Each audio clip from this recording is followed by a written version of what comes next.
All right, hello and welcome to another exciting, hopefully, episode of Europa. I am your host, as always, Jeff Harvey, and you can follow me wherever you want.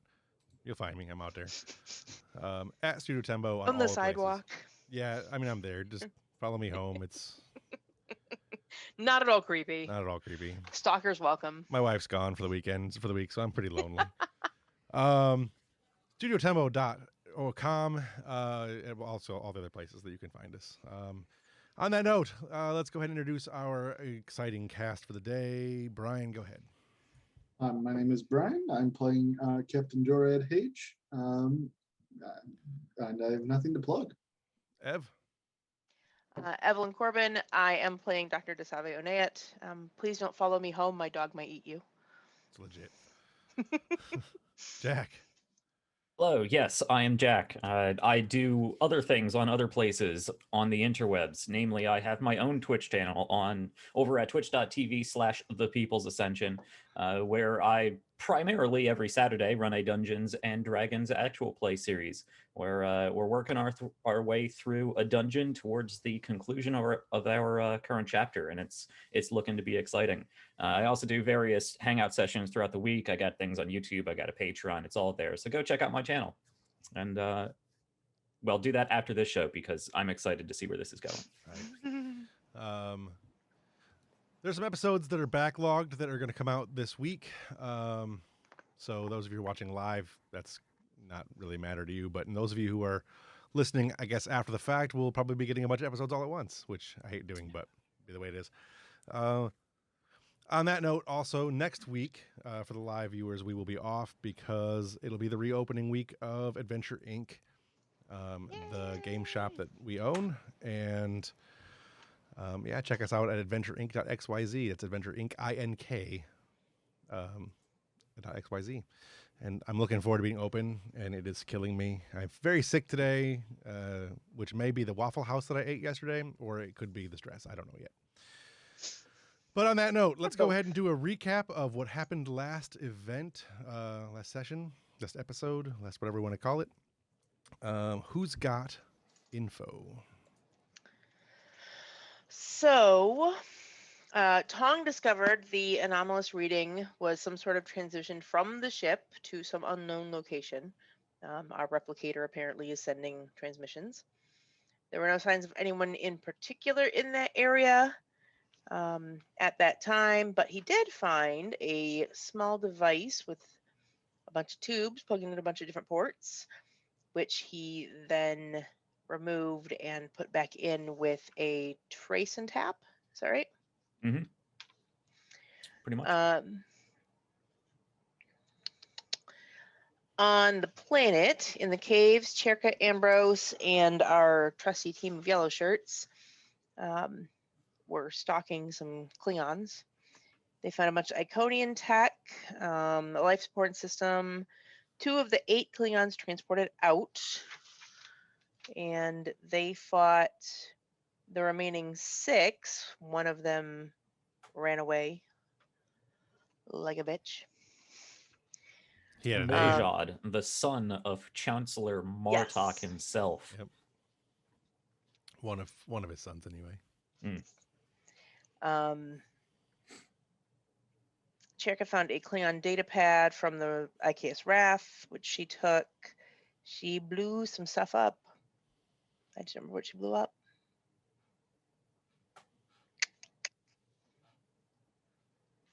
The Klingons beamed to a cloaked ship, and we detected the cloaked ship and set to pursue. Right. Right. Yeah, and then Ambrose and Cherka managed to shut down the exploding reactor that they had set with a whopping 3 seconds to spare because thematically appropriate. Yep. Would have been super embarrassing if we blew up a quarter of the planet. Yes, especially after basically winning the fight. Yeah. Mildly mortifying. So, anybody else got anything they want to add? I think the only other thing we didn't cover is that Desavi and Define are down helping with the mutagenic virus. They met Dr. Aaron Tarath. Yes. And Dasavi is trying to figure out what it is. The virus is overwriting the DNA. For the most part, the Dionysians are incompatible with the exception of 6. So she is trying to figure out what makes those 6 so special. Right. 6 so far, anyway. Yeah, 6 so far. And the 6 that have survived are stronger and in better health than they were before. Right. And you were in the midst of a extended task to sort that out. Yes. So. Yep. And on that note, unless you have anything else, anyone else has anything else, we'll pick up with Dr. Onayet and Dasavi. Not that same person. No, that's the same person. Delphine Yes. and Dasavi down on the planet working on the project, since we didn't get back to them at the end of last session due to the combat. Yes. So you're working. You're working in the labs. There's a lot coming in and out. A lot of people coming in and out, obviously. New data coming from various places. Over the course of the first 6 hours that it took you to work, there were a couple more reported cases of people who didn't die from the disease. And you can add that into your data, your normal data streams. Okay. So go ahead and give me another extended task roll. Medical, what did I was going to say here? The words.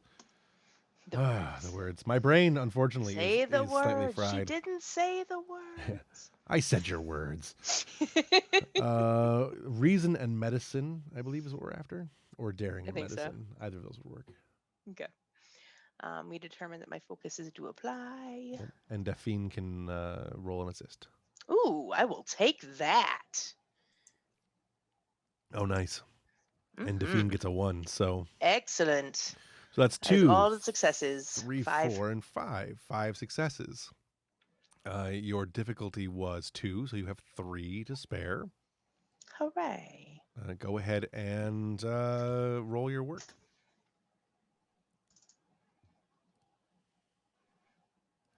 While I open up the cheat sheet. That was trash. That is 2. 2 in an effect. However, you have 3 momentum, so you can spend them to re-roll if you want. Yeah, let's do that.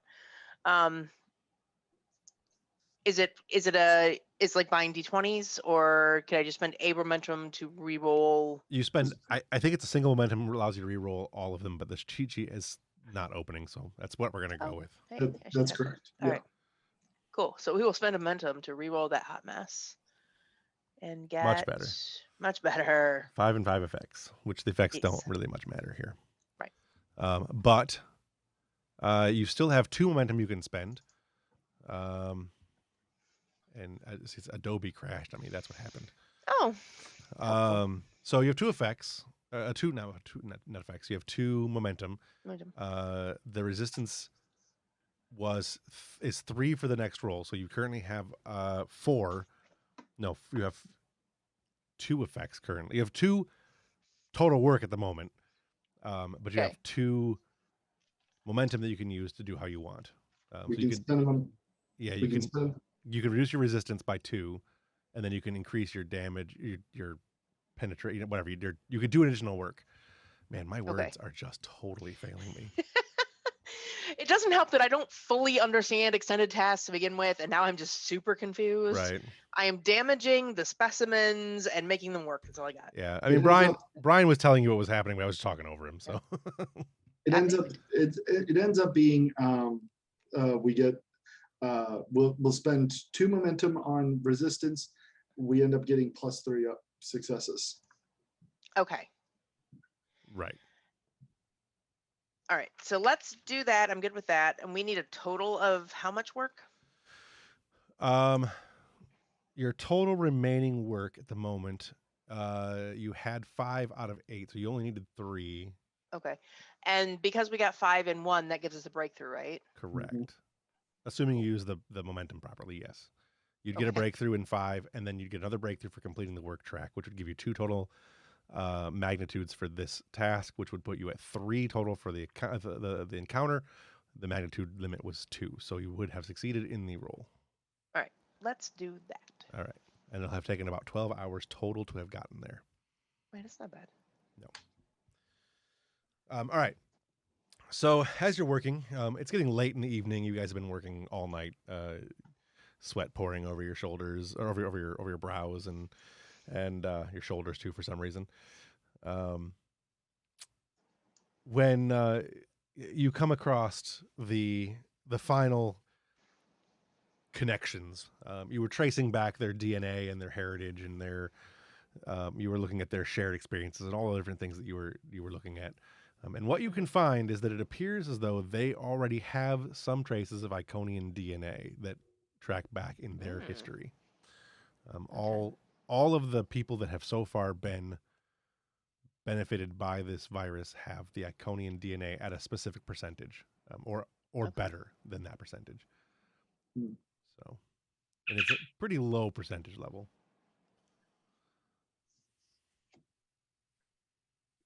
So you can do with that with your will. Dr. Aaron makes his way in around the same time that you're, finishing up your conclusion. He's got a lot of he's definitely worn out and disheveled, and he's been working clearly for the last 18 to 20 hours as a whole. And when he comes in, he brings you a strong smelling liquid in a oddly shaped mug. It's got kind of a bitter sweet smell to it. Puts down in front of Hibiscusy. Yeah. It smells like rye. No, puts it down right. Puts it down in front of you and puts one down in front of Delphine and sits down, puts his feet back, not his feet back, puts his, leans back in the chair and kind of kicks off his shoes. It's been a very long day. I hope that you've come to something. This is I guess Starfleet would call it a type of coffee. They help you focus. She takes a sip. Particularly bitter. She tries really hard to not kind of shudder a little bit, and mostly holds it back, but does get that little bit of It's like the bitterness of Starbucks without the burn. Oh. Anyway. Fired.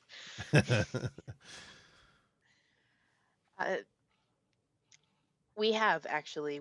It would appear the survivors all have Iconian DNA at about 3% or better. At about the 3 to 4% threshold or higher. He kind of instinctively kind of leans forward towards what you're saying. Iconian DNA. Mm-hmm. There are legends that when the Dionysians and the other tortured worlds, if I recall correctly, it was Due and Icobar, but my Iconian history is limited.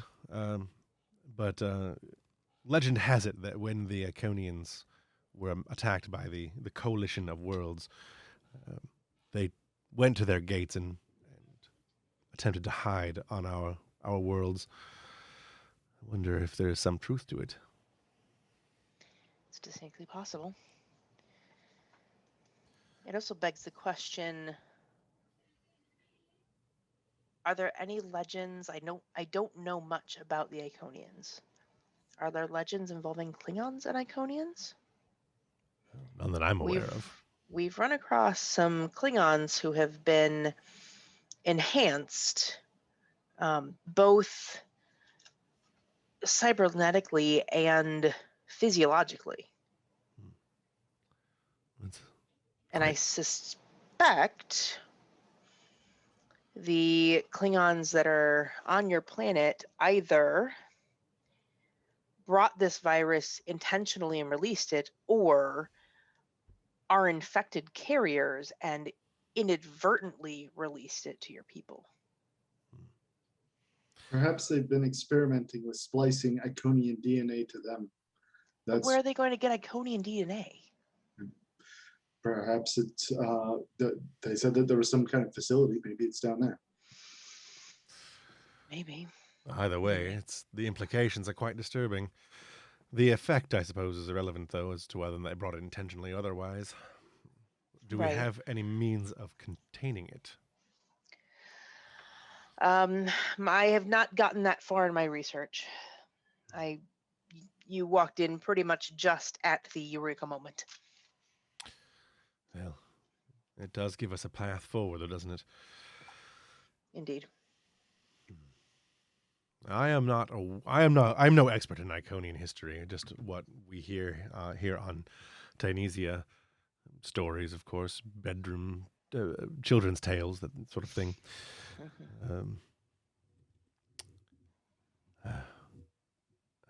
I don't know of any experts in the field either. I'll have to look into it to see if I know anyone. But it's certainly an interesting concept. It is. We do have a xenoanthropologist on board. I will consult with her and see what she knows as well. Perhaps if we can, the patients who seem to do the best are the ones who have more Iconian DNA. However, there seems to be like latent Iconian DNA in the rest of the population. Perhaps if we're able to activate that DNA, they might respond better if infected with the virus. It's possible. It's a thought. We may also be able to synthesize some sort of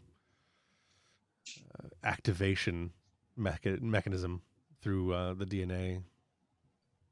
Something that we can inject as and have it interact with the virus. That's exactly what I was thinking.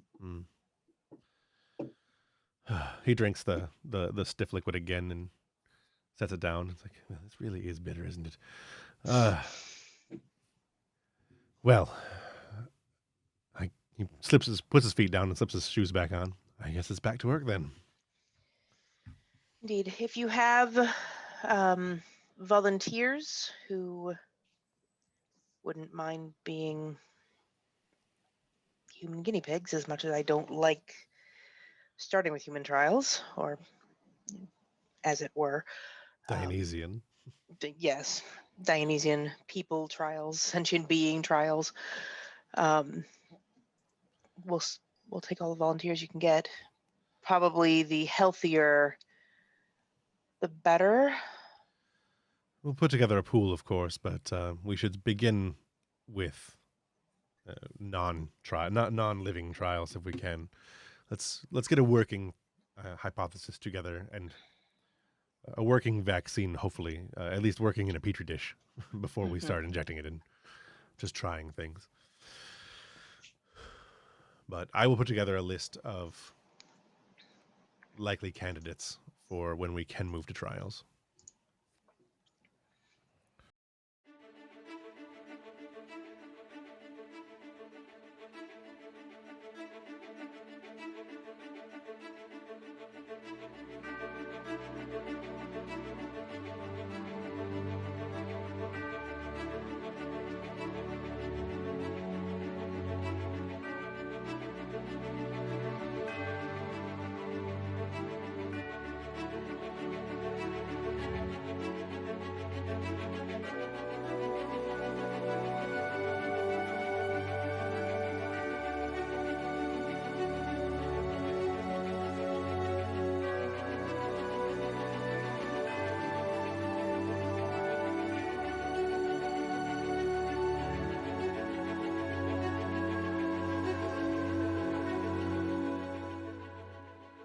All right. When we come back in,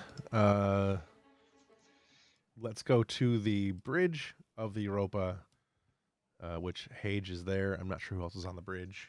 O'Connor was on the bridge because she was the one who found who traced the Beaumont. Right. Mills too. Probably Silva at the helm.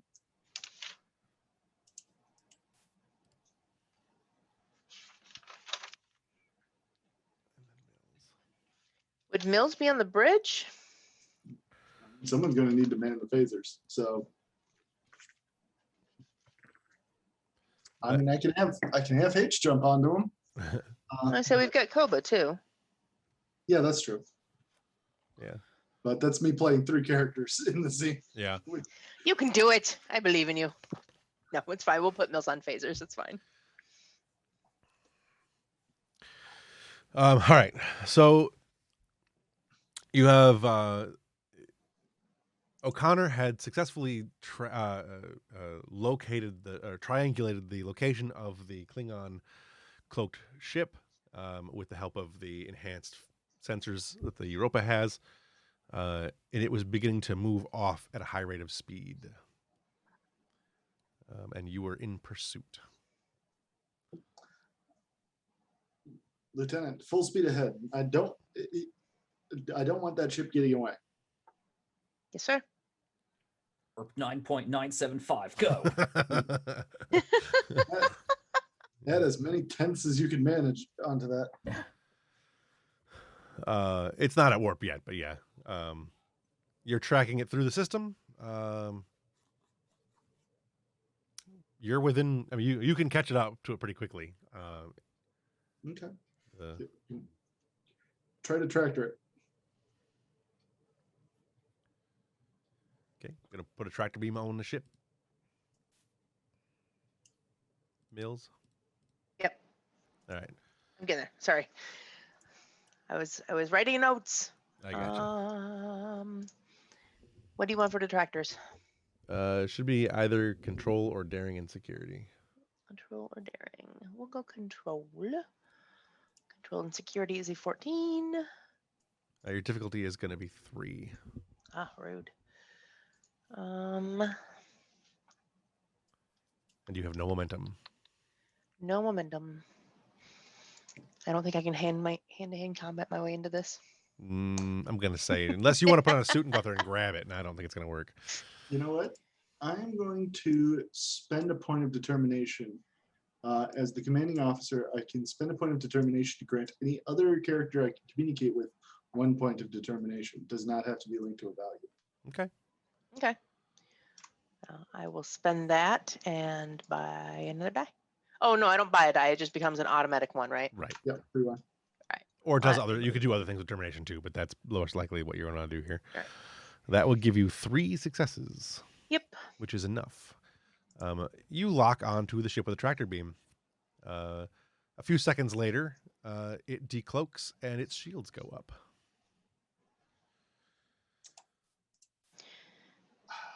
Shields are up, Captain. This is the ICAS Wrath, right? Yes. Tactical maneuvers. We should assume it's going to fight until it proves otherwise. I would like to, as Malini Silva, engage in an attack run. Okay.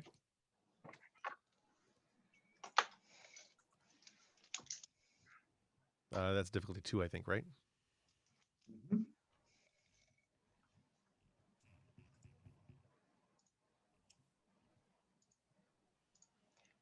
Nice. There we go. Getting some crazy rolls tonight. The ship also assists, so.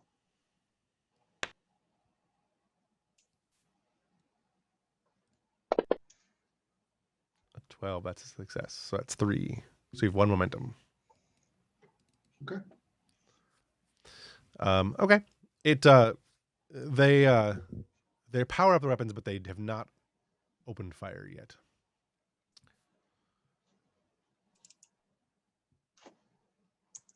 They also have not hailed you yet. We should hail them. Open a hailing channel.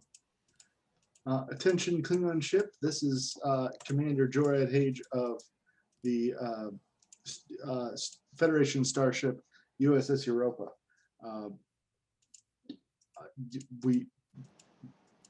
You were ordered to strike your shields immediately and surrender. You were in violation of the Khitomer Accord. This Klingon comes on screen. Starship Europa. So good to meet you finally, Captain Hage.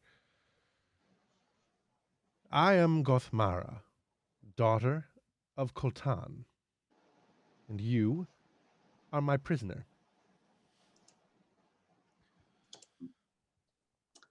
I think you seem to be misunderstanding the situation, Captain. We have you dead to rights. I suggest you surrender so that way we can resolve this peacefully. Well, as we do not recognize your Kittimer Accords, and I am not alone, I believe you are mistaken. At which point, a second ship decloaks. A little farther out in the system, but it is definitely headed your way. Okay. Now, correct me if I'm wrong, Federation ships, but they were all too small to assist. Yeah, it's like it's like an Oberth and stuff like that. They could assist a bit, but they're just blow up specials. Sure. So clearly, strictly science, like not strictly, but they're science vessels mostly. It's I think it was an Oberth and a Miranda is what I had there. Oh, okay. Commander Mills, can you organize a boarding team? I want people over on that Klingon ship as soon as possible. Yes, sir. Just turn to some other random security person and point them over to the section and go get a team ready. So I'm going to propose something. I think the boarding team should consist of Koba, Tong, and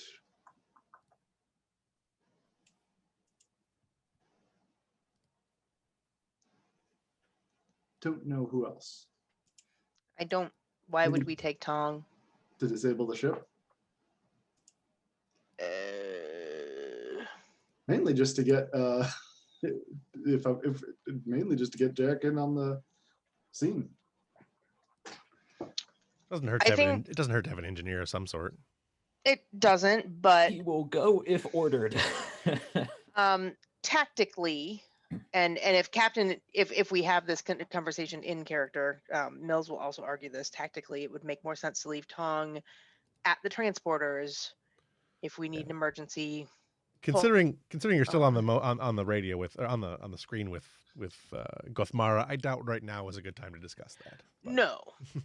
Yeah. I think story-wise, it doesn't make sense to do that either. I think if your point is to get Jack in the scene, we can set the flight team out as well and that's true. Run your peregrines. Yeah, sure. Okay, let's just launch fighters instead. I'd forgotten about fighters. In addition to. Yeah, I'd say in addition. In addition to, yeah. Okay, that's Vren. Yeah, let's send Vren. I think the boarding action isn't going to be able to happen until shields are down anyway. Right. Yeah. So you're going to launch fighters right now, or are you going to say something else before you do anything? Like she's still on the screen there, and you have another ship coming in. Fire phasers. I think it's safe to say they're not going to surrender at this point. Mm-hmm. She just smiles and clicks the button off. Okay. So go ahead and fire phasers. You guys go first.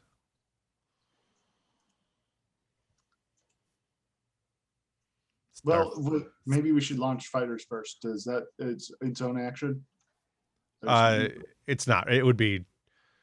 I guess theoretically it would be an action. Yes. Okay. Well, let's do that first. All right. So fighters are launched. Jashin may do.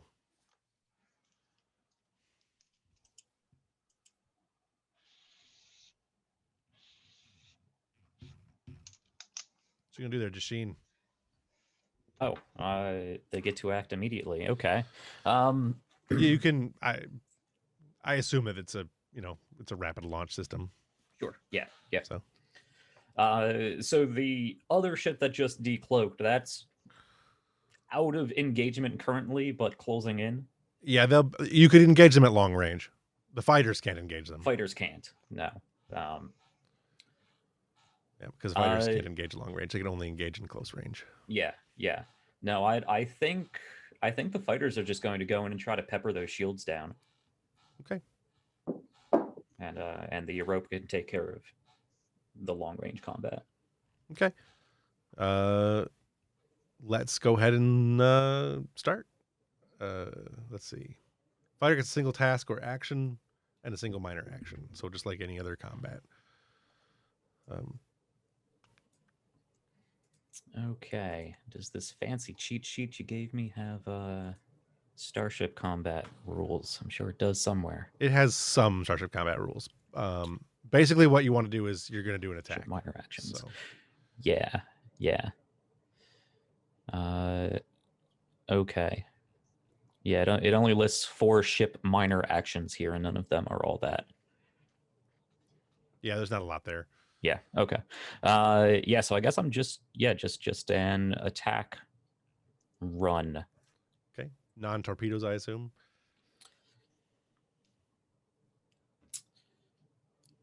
Phasers would do more against shields, right?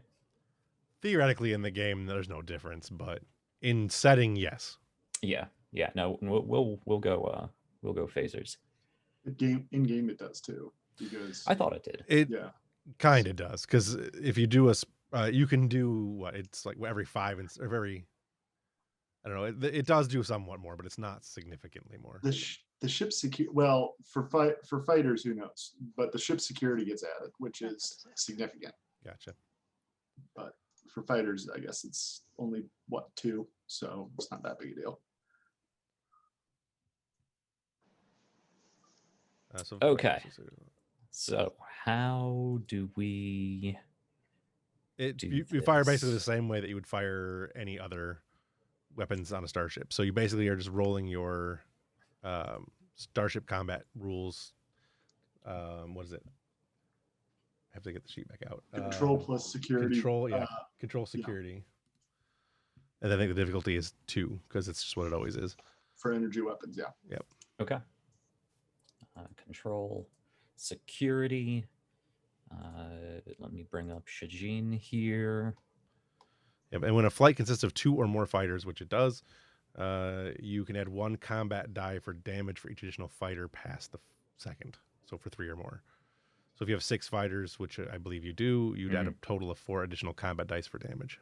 Awesome. I assume my focus on fighter craft applies. Yes. For maneuvering and whatnot. Okay. Yeah, it wouldn't apply to firing phasers, but it applied to like maneuvering and stuff like that. So do I get my focus or not? For firing, I would say no, but for literally everything else you would do on a fighter, yes. Sure. Well, sure. What's that? You said you were doing an attack run. I just want to make sure we're all on the same page. I used attack run incorrectly. I meant attack pattern, which is the helm maneuver. Did you mean that you were doing the helm maneuver or an attack using the fire weapons? Considering I believe I only get 1 action per turn, I don't think it would really help to set up an attack. I think it would just be better to go for the attack. Probably not. I just wanted to make sure we're all on the same page. Right. Yeah. No, I'm just firing my lasers. Okay, you said difficulty 2, normal complication range. Yep. Let me just roll and see how this works out. So that's 2 successes. 2. Nice. You have no additional momentum gained, so you just roll damage. Okay, and what is that? Do we have that on? I don't think I put them on the sheet. That's not on our crew sheet. No. The fighters are in the main book, which I don't have in front of me. Oh, are they? Oh, yeah. Okay. Starships 201. Yeah, they're kind of unimpressive in the main book. There's also a version in other books, but that are different. But yeah, I thought you created your Peregrines from scratch. I was going to take them from another source, but I forgot to do that. So for the moment, we'll just use the substandard Starfleet ones. Where are all these ships? That's the one under Maquis fighter, right? Should be Federation fighter. And if it's not Federation Fighter, then it's Maquis Fighter. But I'm pretty sure there's one called Federation Fighter. There's not. That might be in the operations book then, or the command book. I mean, but if you've got if there's a Maquis Fighter in the main book, just use that one for now. There's the Maquis Fighter in the main book. Okay. Well, if you found it, much like every other Star Trek episode, they will be wildly inconsistent from episode to episode. Yeah. Do you have that up? Can you tell me what I'm rolling? What page is it on, Brian? Is it the one that if it's the one you just posted, he also just posted it to the Discord too. Yep. Jumping through so many windows. Right. Even with multiple monitors, I'm like, where's the thing? I lost my crew sheet for a minute, opened a whole new one, and then found it like 10 minutes later. Yeah. The Maquis Raider. Yeah. So the security is 2. It's 3 challenge. It's 3 damage versus 2. 3 damage. Yeah, for the energy banks, it says 6. Wait, it says 6? Oh, I was looking at Maquis Raider. You're right. Maquis Fighter is 3 plus you'd add 1 for each additional fighter past the first, so it'd be you'd add +4. Okay. And didn't somebody say I add security to phasers or scale or what was it? It's already factored in. Oh, it's already factored in. Okay. Yep. So I'm rolling what, 9? You said 3 plus 6 fighters. 3 plus 4. 3 so plus 4 fighters. So 7. Yeah. Okay. Let me add that in there.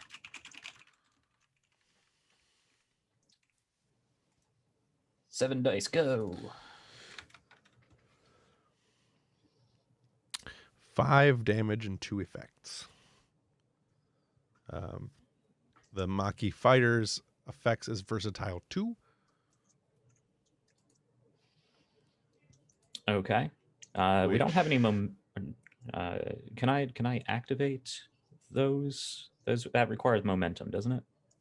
No, it requires effects. Which you okay, so I just spend effects. Okay. So you said, what was it? Versatile 2. So if momentum is generated, you gain momentum, which you did not generate. Momentum. Yeah. Didn't generate, so it doesn't matter. That doesn't really help. Okay. I think it's just if it's successful. It says, well, on the cheat sheet, it says if momentum is generated, gain plus X momentum. But you might, if you take a look and see if you can find that, because otherwise you'll gain. If it is true, if it is just a success, then you'll gain 2. But I don't have that in front of me. In the meantime, you have done 5 damage to the Klingon ship. It has resistance, so it takes 3. No, it has. Where's my Klingon ship? It has resistance of 5, so I found it. It is a, if successful. I'm posting it. That generates 2 momentum. Yeah. Sweet. It's bonus momentum, which means you can only be used on this attack roll. right. Okay. So I can spend that momentum to bypass that resistance. Mm-hmm. Correct. Well, or at least reduce it. Yes. Reduce it. Yeah. So you could reduce it by 4 if you wanted to do that, which would give you reduce it by. It would then reduce it by 1, or it would then do 1. It would the resistance would then reduce you by 1, so you do 4 damage. Right. Yeah, I think that's probably the best way to go. Probably. Yeah, we'll do that.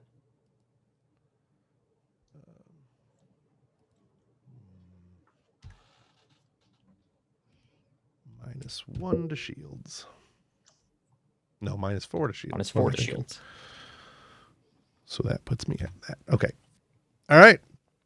It has taken some shields damage. My turn? Or is someone going to spend momentum you don't have? Or does someone even have a thing that allows you to hold keep the action? Do not. Negative. All right. Not with Ambrose gone. Right. All right. So in that case, I will return the firing.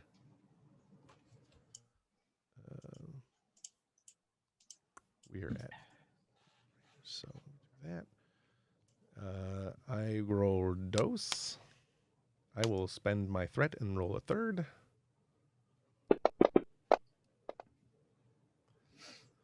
That is 3 successes, which means I get 1 momentum. I fire with my bullets. 1, 2, 3, 4, 5, 6, 7, 8. With bullets, huh? Bullets, Starfleet energy bullets. Klingon space bullets. Klingon space bullets.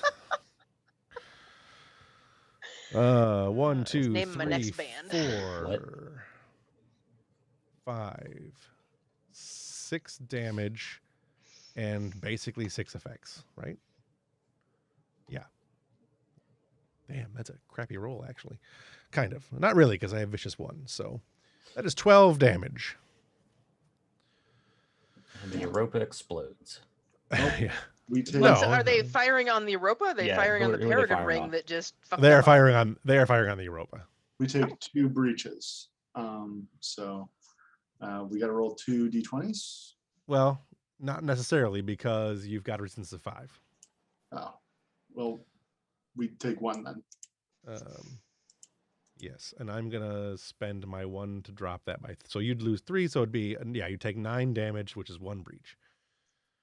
No. Yeah. Let me just bring up the damage table.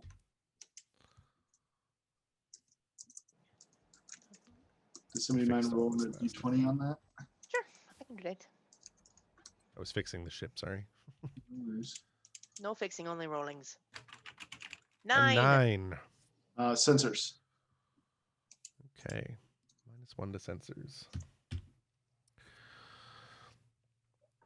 And if we're doing the general breach effects, we cannot use the sensors until it is restored using a minor action. Right. Okay.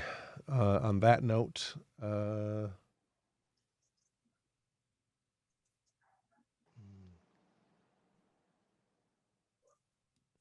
trying to decide if I should be allowed to use that or not.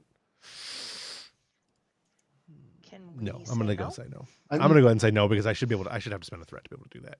But what's that?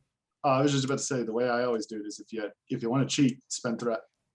It's not cheating. I wrote out the NPCs, and one of the NPCs has the ability to be able to keep momentum.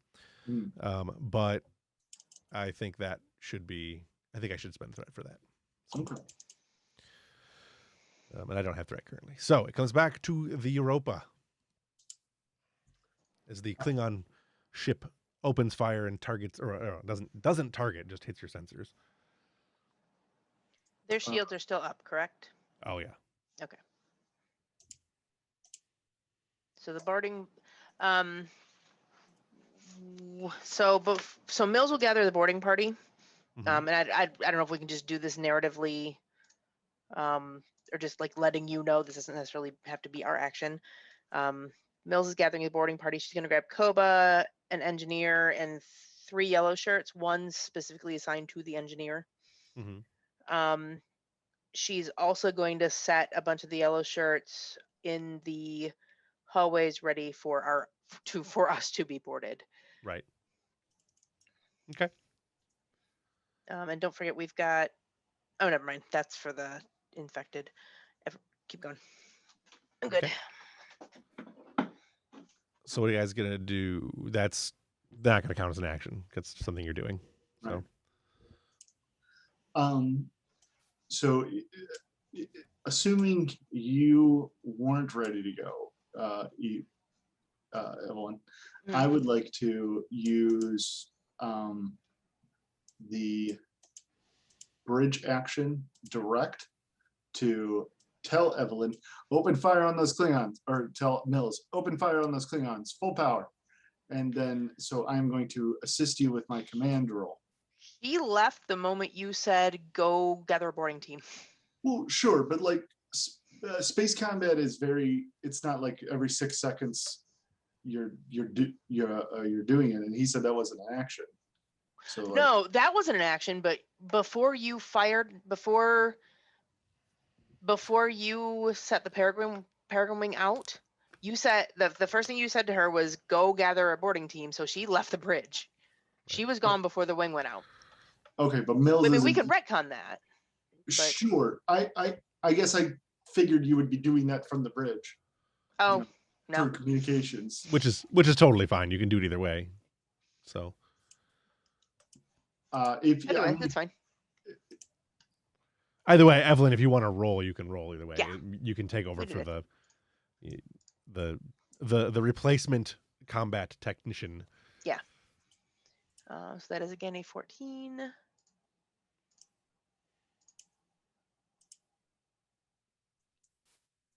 Shoot. Nice.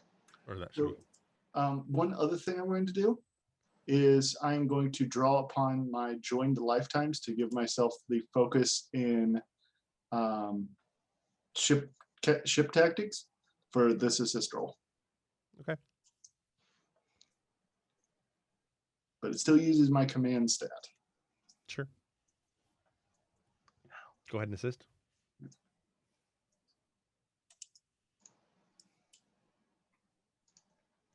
This. There we go. Well, it doesn't hit the focus, but it's Nope. a success. So you have 3 successes. The ship also assists.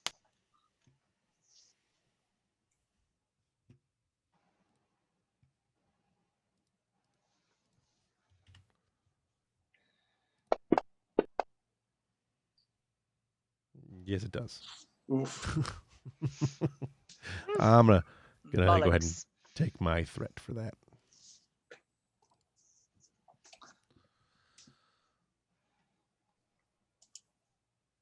So you do hit though, because Okay. it's still success. Don't know what the hell I'm rolling, and I have too many things open. So you're rolling. You hit. So you're rolling the ship's This- phaser weapon, which is 6. It looks like. Okay, 66. Does Mills focus in tactical systems not apply? Well, it depends on if Mills is still on the bridge or if Mills walked off the bridge and it's not Mills. It's just someone who has stats like Mills. Oh, okay. So I was assuming that Mills had walked off the bridge and that is just the next person in line is firing. But that's up to you guys.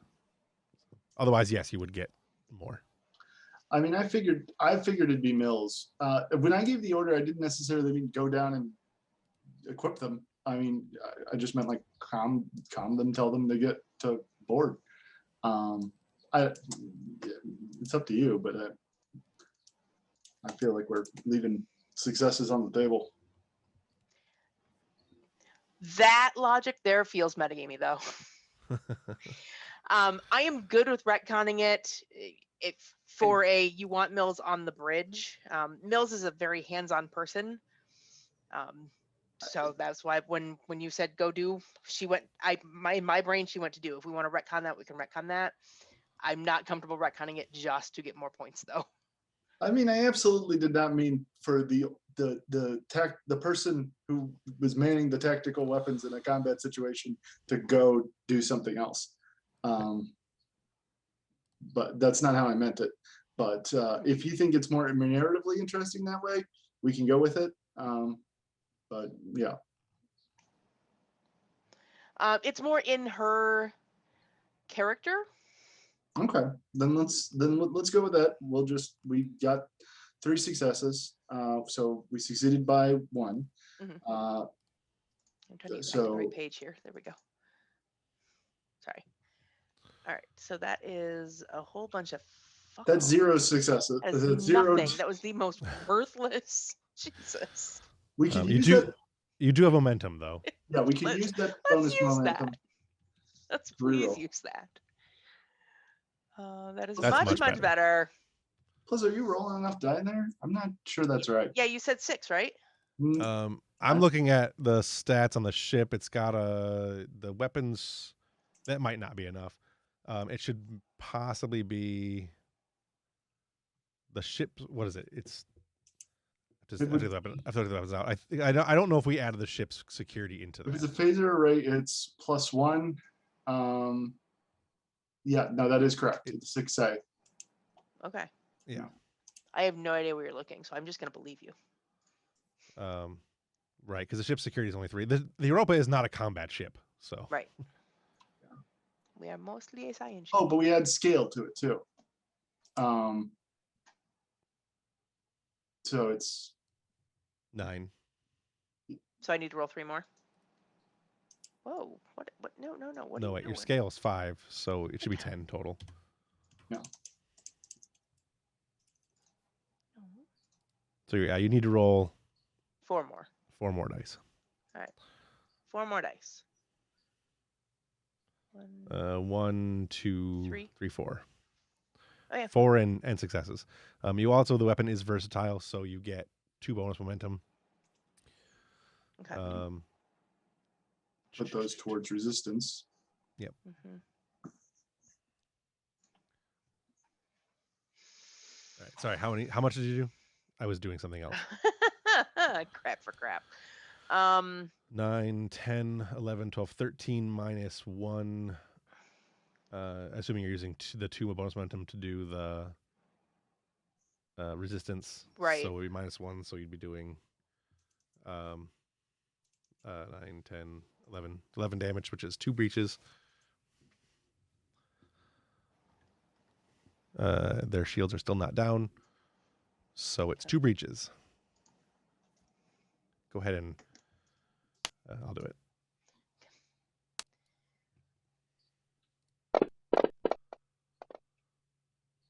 A 6 and a 3.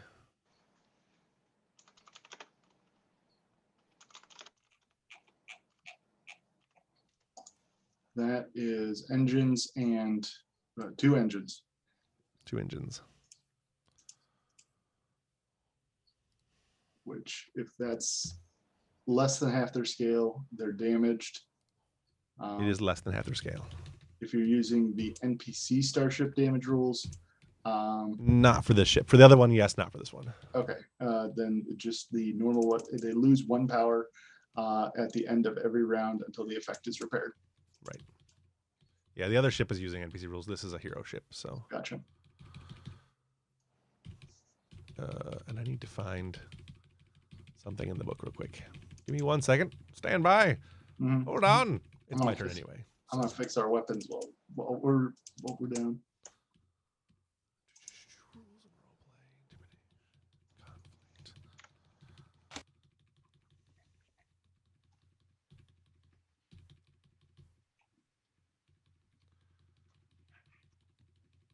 I swear that this book is so terribly laid out.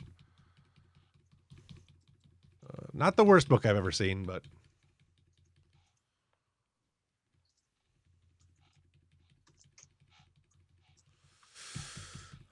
when a complication is rolled, if a complication is not utilized by the GM as a complication, how many threat does the GM get? I'm pretty sure it's 2. I thought it was 1. Pretty sure it's 1. Yeah. Need to find the page for that. Because I thought it was 1 for a long time, and then I swear to God I read somewhere that it was 2, and I'm like, that seems like a lot, so I should look that up.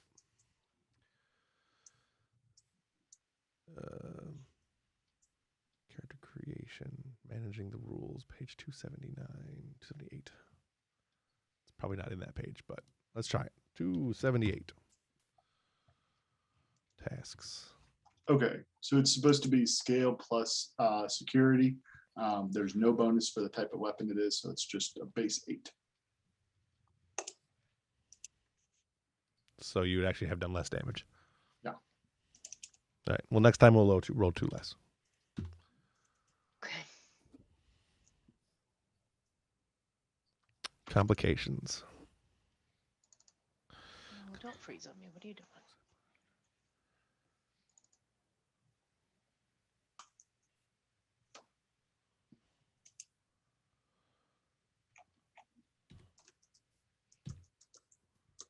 course, it's not in the complications section. For example, blah, blah, blah. It just tells me what the complications are. Oh, yeah, here we go. Letting you either bank 2 threat or create a complication that your player for that player character. Wow. I knew I read it somewhere. So, like, I've always played it as 1, but I read that rule somewhere recently, and I'm like, oh, that seems odd. All right. Huh. So, all right. With that in mind, let's continue forward. I get to go next. I was going to look for how to target specific sections on a ship, but because there's a way to target there has to be a way to be able to disable the tractor beam, because they do it all the time in the show. And it can't just be random, I wouldn't think, but I don't know where that's at. So I'm going to spend a threat and say that's what I'm doing. Targeting increases the difficulty by 1. I'm fine with that. I'm still going to spend a threat to roll an extra die to do that. We'll say we increase difficulty by 1, so difficulty is 3 to target the tractor beam.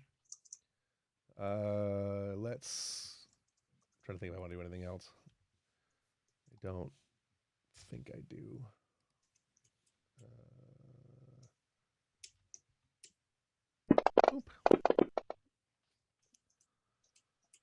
1, 5, 11. So that is 2, 3, 4 successes.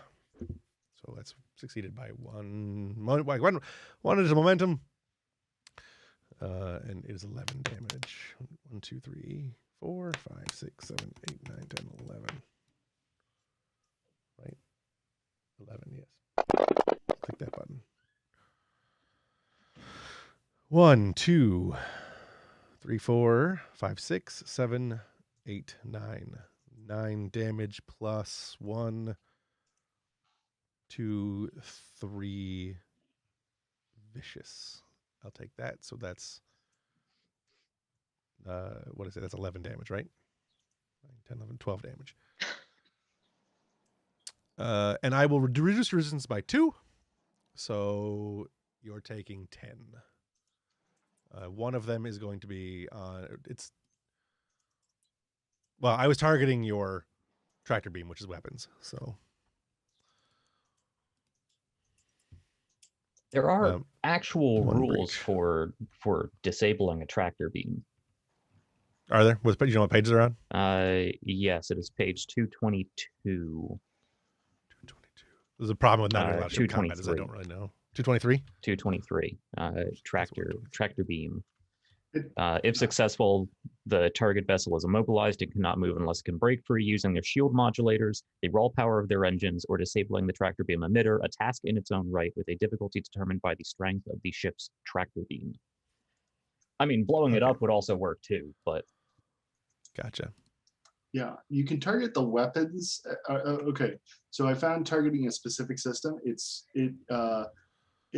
does increase the difficulty by 1, but it is communications, computers, engines, sensors, structure, and weapons. So if he's targeting just the tractor beam, it would be what Jack said. But if he's targeting our weapon systems altogether, trying to disable them, you could do that by increasing the difficulty by 1. Which that's what I already rolled, so we'll do that. So you take a breach to the weapons for sure, possibly 2 breaches to the because weapons. on the sheet it says our tractor beam is strength 5, so that would require 5 successes to break free of our tractor beam. Yes. Which I just spent another threat and get my 5. So. All right. But I'm also fine with just doing breach damage, 2 breaches to your weapons, because that would really fuck your weapons up. Does indeed fuck our weapons up. In fact, we cannot use our weapons until somebody spends a minor action to repair. So I will do the dose breaches to your weapons first. And then she's out of actions for attacking.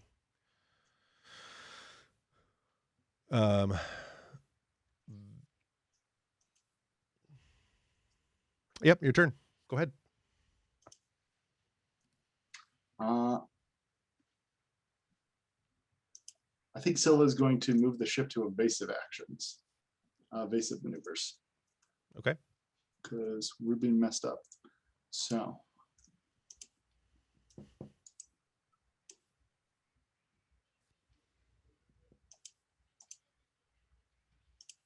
That was control plus helm. That is 2 successes. So I succeed. So difficulty to attack is increased by 1. Difficulty to be hit is also increased by 1. Okay, cool. Back to me. The Europa begins to veer off, still having the Klingon ship in the tractor beam, trying to keep it from going, and possibly maneuver it in such a way using the tractor beam to keep it from being able to fire as effectively. As part of your flight maneuver, the second Klingon ship is now in range, or is in long range, I should say, or medium range, whatever. It has moved forward 1 range category, and is going to attack the fighters. It is an NPC ship. It doesn't get a whole lot of specialness to it. Oh, not a great roll. That is going to miss. The fighters are under attack, though, Okay. by the second Klingon ship. That brings us back to you guys. I'm not sure this will be your third action. The ship gets total of 5, right? Yes. Yeah, the ship's scale is 5. Should actually should be your 4th, right? Because you did we'll just say it's 3. It's fine. The Peregrines get their own action, so that should not count against the ship. No, yeah, it does. That doesn't count. No, there was originally an attack run action done, so that's 1. But I'm going to count that as a previous turn. So Okay. Yeah. Because Silvic shouldn't have been able to go again if that was the correct. case. Yeah, I right. assumed that was before combat had initiated. So I think we have 2 left because I used Jorad Hages to direct. So Mills still gets her action. That was Jorad's action to our last shot. Right. Mhm. Silva's gone once. Hage has gone once. You should have. This is the 3rd action. Yeah. So you have this one plus 2 more. Yeah. Right. Okay. Mills is waiting to be able to board as soon as we get the go ahead that their shields are down. The team is ready. Right. Tong, I assume, is also waiting on that to actually transport them. Right. We could have Kostra do some damage control or work on the shields. Yeah, I think it's a really good idea. Yeah. We've got shields and sensors that need a little love right now. Shields, sensors, and weapons all need some love. Okay. Yeah, well, it's a minor action for him to get the shield, the weapons back up and running. Mhm. At least to get rid of the disabled. Right. And then he'll regenerate shields. Okay. It is a difficulty. 2, I think. I think it's difficulty 1, and then you get bonuses.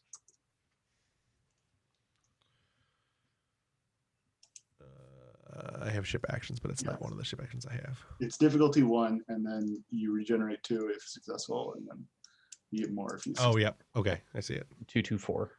Yeah. Fuck. That's 1 success. So we do regenerate 2.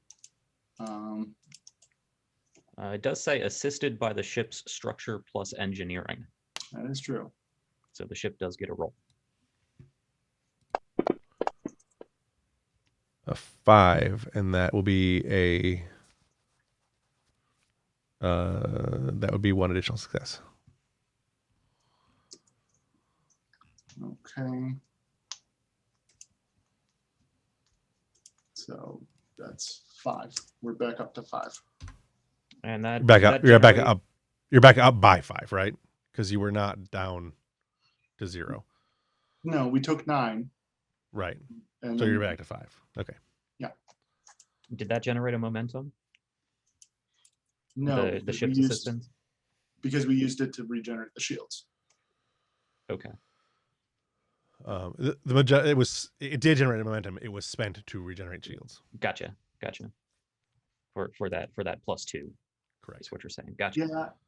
Yeah, for each momentum spent. So we could spend more momentum if we want to regenerate more shields. Yeah. You have 1 momentum. You have 1 additional momentum that is in your pool. Actually, it's 2 additional points. So we're actually up to 6. And then I say we spend that other momentum. That'll bring us back up to 8. Is everybody cool with that? Sure.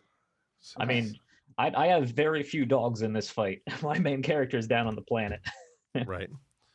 So you're gonna go ahead and use it. So you're down to, the ship's only down 2, right? Yep. Well, down 3. We're Down at 3. 8 of 11. Right.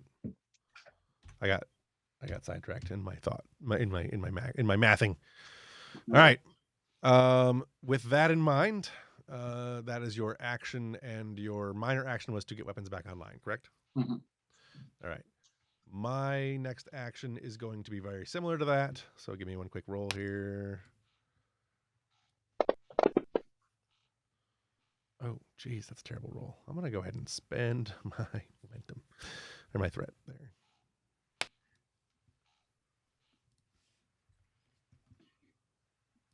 Roll another die on that one.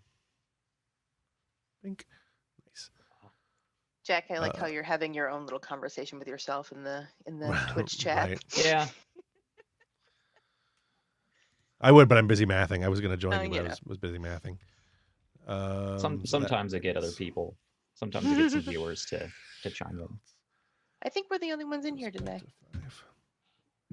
There were more earlier, but we're down to No. just 2 people now. So, all right. The shields on the Klingon ship regenerate slightly. Not a whole lot. It's a pretty shitty roll. And that brings us back around to your guys' next action. And then, let's see. This is a size 5 ship. This is a size 5 ship. So you guys have 2 more actions, and I have 2 more actions. What you do next? There's really nothing else we can do. Yeah, he says, Right. We can scan for weaknesses. Yeah, your sensors are offline. Yeah, though, you've got. Oh, right. You can spend a minor action and then they're back on, and then Right. they'll scan. So easily fixed. Is Right. there anything that the SSH can do?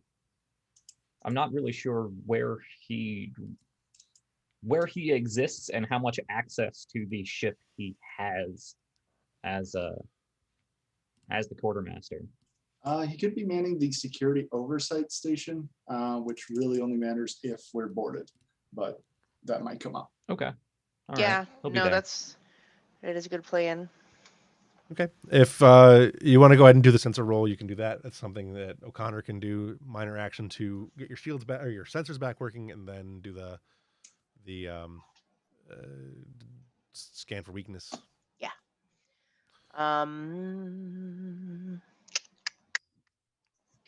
And you could also do a med bay scene if you wanted to. Once per scene, may attempt to bolster a department that has suffered a breach Yeah. for your last one. We don't have any PCs in the med bay. All the No, doctors but it's are still a generic role. Sure. So. Well, let's do. So Connor's gonna do the scanning. Is she also doing the bringing them back online, or do we have like random engineer 12 doing that? It would be your, for action economy of the game. You can be whoever you want, but it requires your minor action. Gotcha. Like either you're directing someone to do it or you're doing it yourself. But Okay. it uses up your minor action. You can do that. You, I need to roll for that. For the minor action, you don't. For the scan, Okay. the sensors. For the you scan, I have to do. Yeah. All right. And You're basically just hitting a button, sending damage control teams off to the sensor suite to get things back working again, and then promptly electrocuting them all when you scan with the sensors. they'll be fine. All part of the training, right? All right. What am I rolling for the sensors? You want control, reason? Control plus science. Difficulty Control 1. science. All right. That is a 13. I don't have the difficulties in front of me, but yeah. I can copy and paste it if you like. Nah, it's all right. I have a cheat sheet for it somewhere. I just haven't opened them. Will my computer analysis systems apply here? No. Sure. Sure. Okay. We take that. You're analyzing the computer data that they're, emitting. Okay. Hey. I guess something check like that. out. 3 successes. Take that. The And the ship also- helps. Yeah, it's sensors plus security for the ship.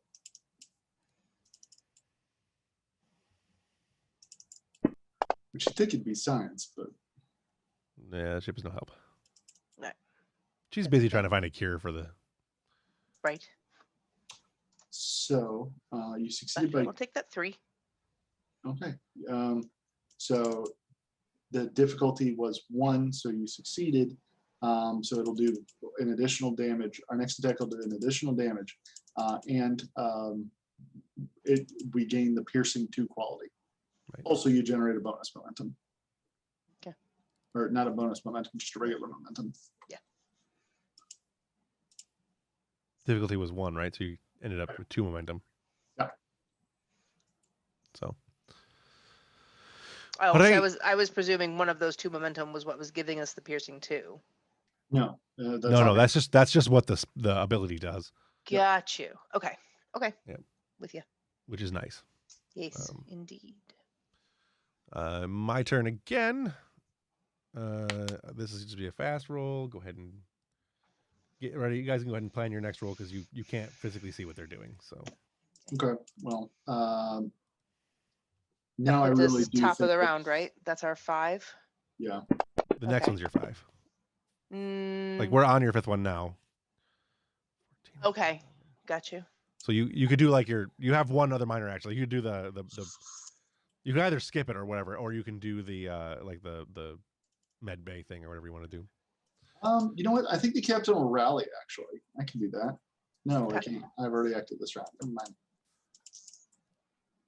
Yeah, that's the problem is that you guys don't have a lot of characters that can do Wait, stuff. no, at the we moment. have it. No. No. I mean, the problem was that whole thing was so confusing with the thing. Could we have I'm trying to think what we got. Could we have Tong do something that would kind of like bolster the transporters and make it easier to pull us back quickly if we hit an emergency, or if they like tried to toss shields up or something like that? You could do a create advantage for the transporting out. Okay. Yeah, if this is the last action of our turn, and Yeah. he's not going to be needed to transport until the turn rolls over, yeah, he can do something like that. Sure. It's It's just a basic create advantage. I don't have that in front of me either, but Those are usually difficulty 2 for 1 advantage. right. So you'd roll Okay. daring or control, and I'm guessing engineering. It was probably control and engineering difficulty 2. Control, engineering. I of course have a focus in transporters. Right.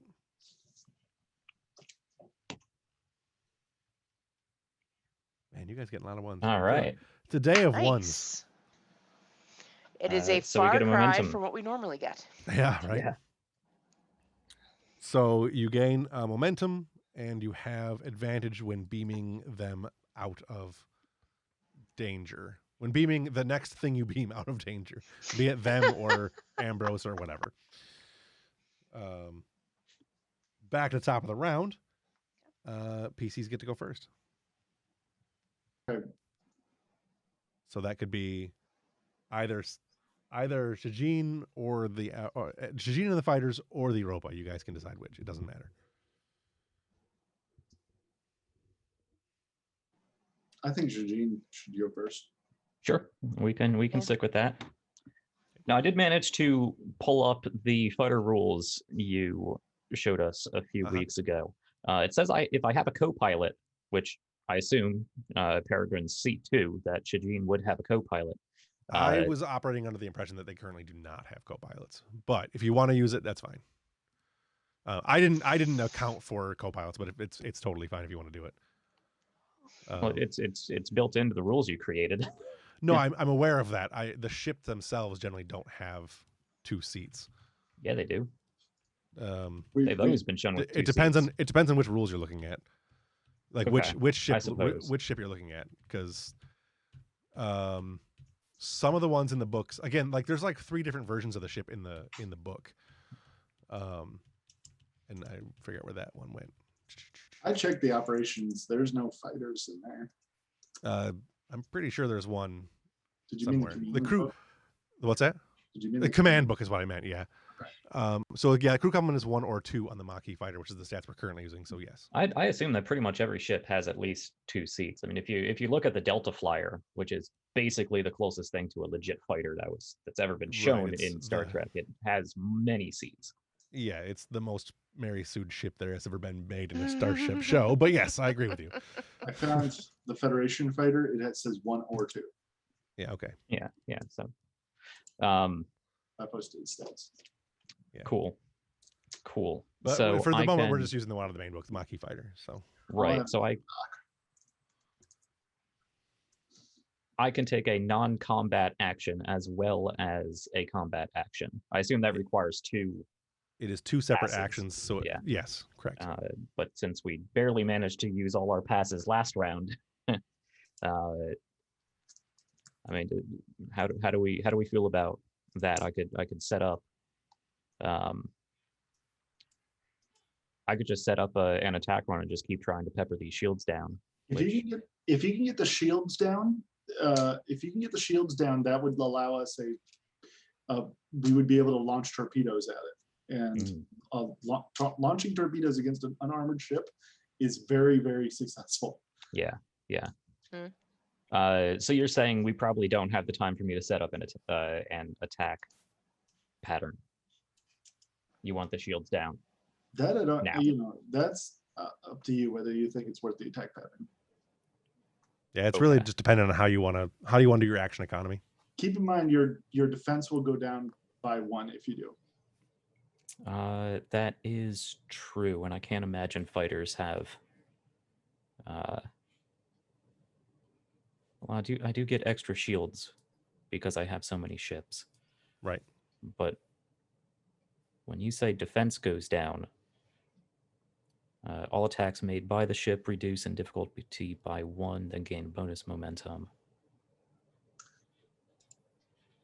Am I missing something here?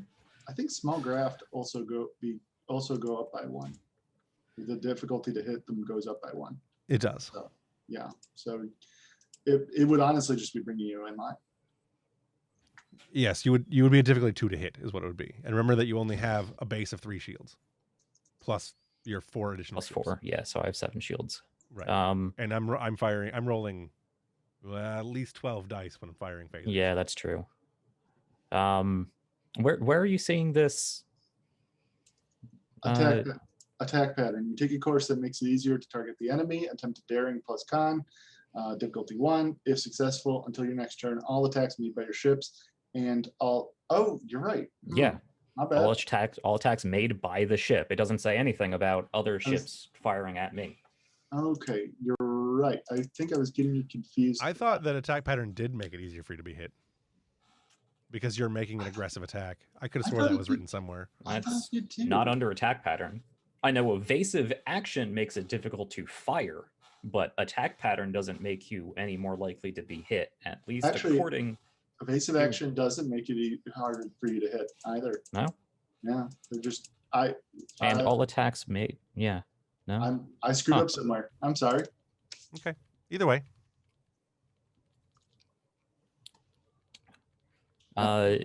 Yes. So we don't have enough information on this ship to really know how they're doing, right? They don't look. I mean, their shields are still up. So yeah.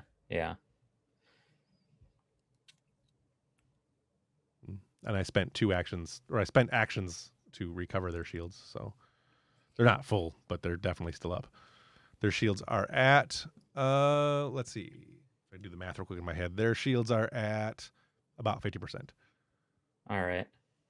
And this really feels like an uphill battle. It's really just been about rolls. Like, you guys are pretty evenly matched with the fighters. You outmatch them. Yeah, I think she's going to set up for an attack pattern. I think that makes sense. So we're gonna, so that's a daring plus con. Difficulty 2. I mean, I believe you. I got to run before. No, difficulty 1.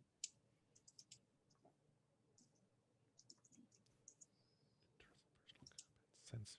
You guys looking at the same book as I am? It might not be. Yeah, All right, so if attack pattern is difficulty requires 1 power, its difficulty of 2 is a daring and con roll, with a ship assist of weapons and con. Oh, my rules are pulled from the Klingon book because they're better laid out. But Gotcha. yeah, might say that in core book. That's really disconcerting that between the 2 books there are different rules. Yes, technically having talked to Jim, the guy who does the rule stuff, the Klingon book is technically the more correct rules, but I don't have the book in front of me, and I do have cheat sheets for the other book, so we're using that one. Okay. So attack pattern difficulty requires 1 power, difficulty of 2, daring, con, weapons, and con assisting. Okay. Remembering that your shuttle does only have a limited amount of power. Yes. I should be. We'll either be blown up or back in the shuttle bay before I use up all 4 of my power. Well, yep, you're down Hey. 1 now, so. Boom. Nice. And would the ship still assist? Weapons plus con? Don't see Yes. that. Yeah. Cool. So that's an 8. And the weapons con is 6, 7, 8. So there you go. It 4 assists. successes. So that generates 2 momentum from this attack run. Correct. Awesome.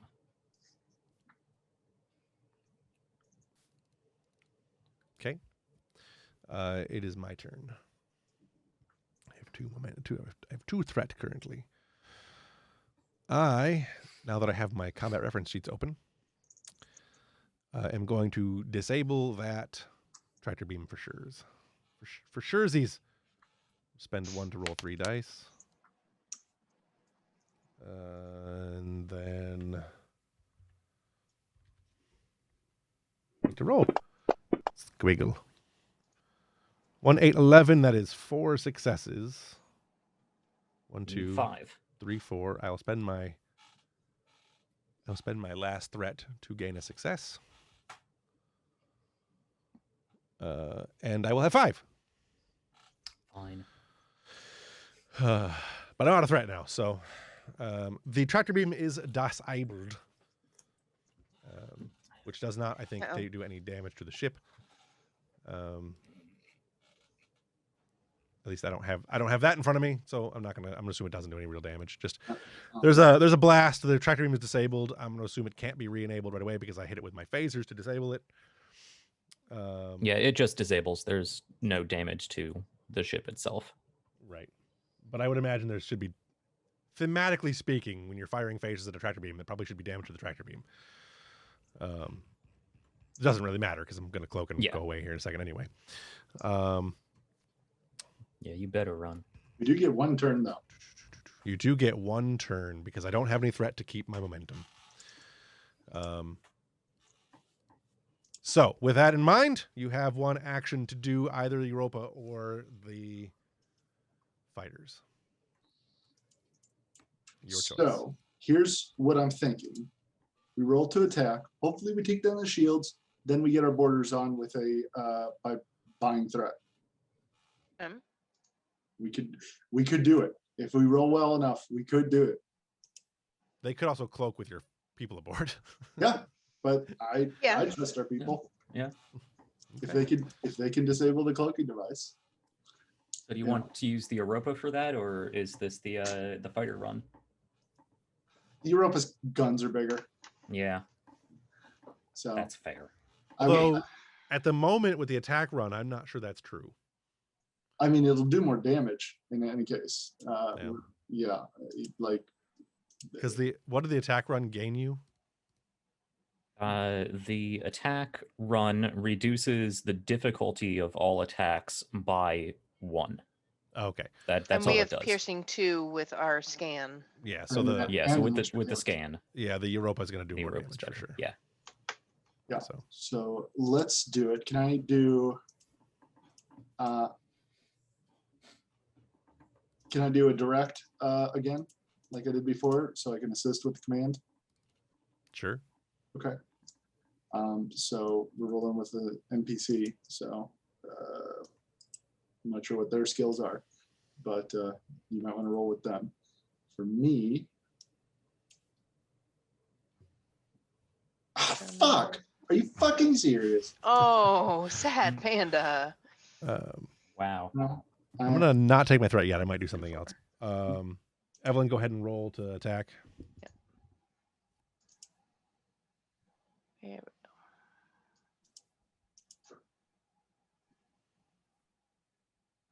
That's 2 successes. Okay.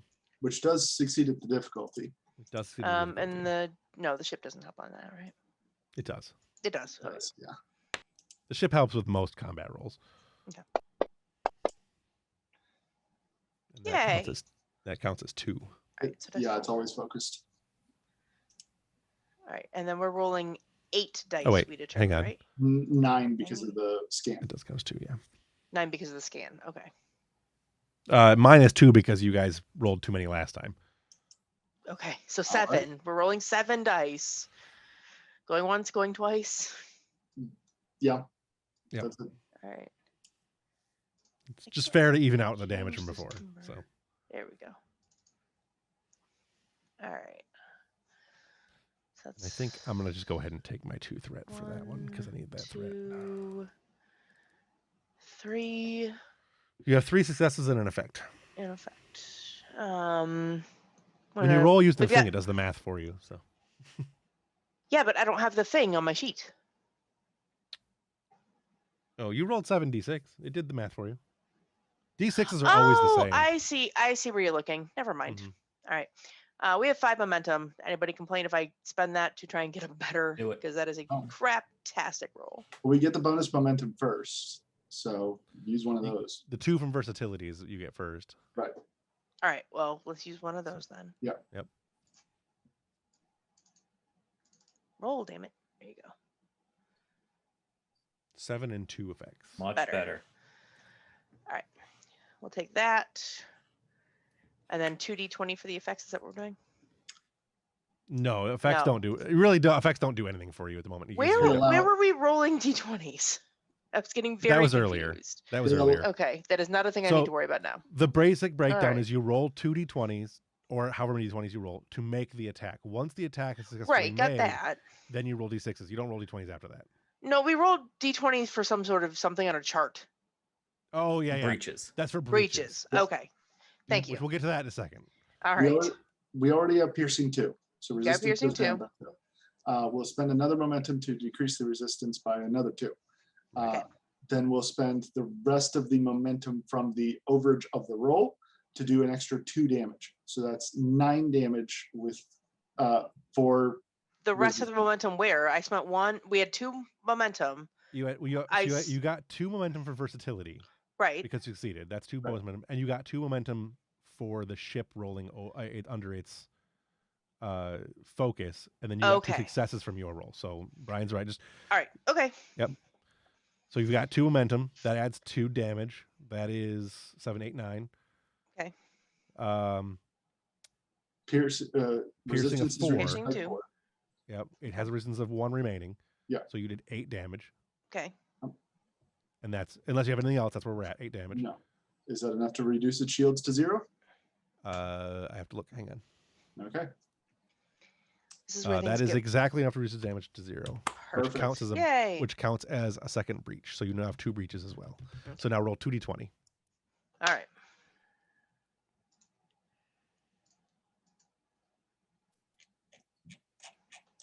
A 15 and a 12.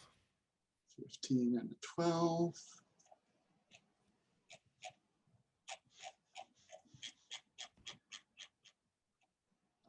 That is both to structure. Okay. Not a big deal on structure.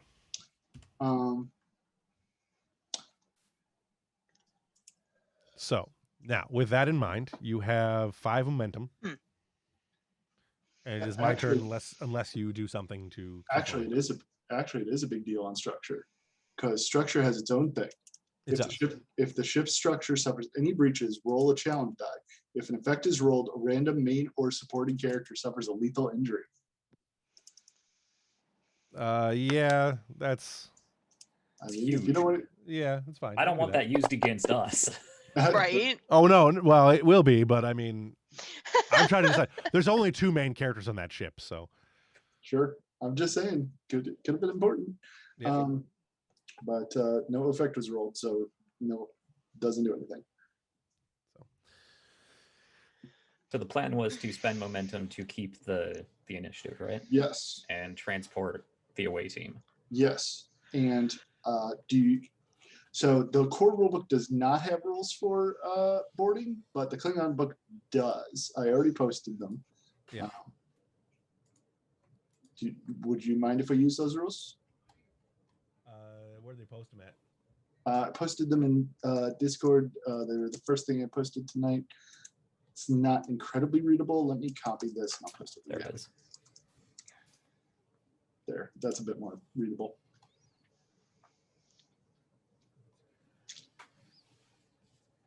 I mean, you're sending PCs over. Right. Sure. I mean, yeah, if you want to do it differently, that's fine. Like, I don't have a problem doing some of that, like as an overall, but you sending PCs over, there's a high risk that they're going to die. I mean, You're sending over. supporting- What's that? We're sending over supporting characters. Still. It's still characters. I'm just saying, there's a high chance that they're going to die. Sure. Because this is a real Klingon ship. Yeah. It's a I mean, real it's- Klingon ship with cybernetically enhanced super soldiers. Right.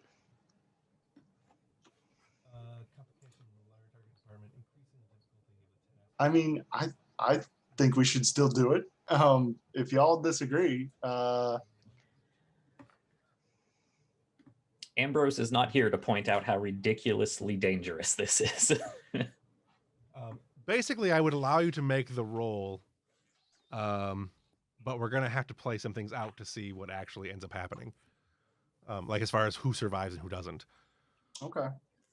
Um, Well, you attempt a task using your ship's weapons plus security, assisted by my presence at command, which works completely different than any other role in the game. Yeah, because I want them to sabotage the cloaking device. If they sabotage the cloaking device, you know. Right. We are. Where are you going?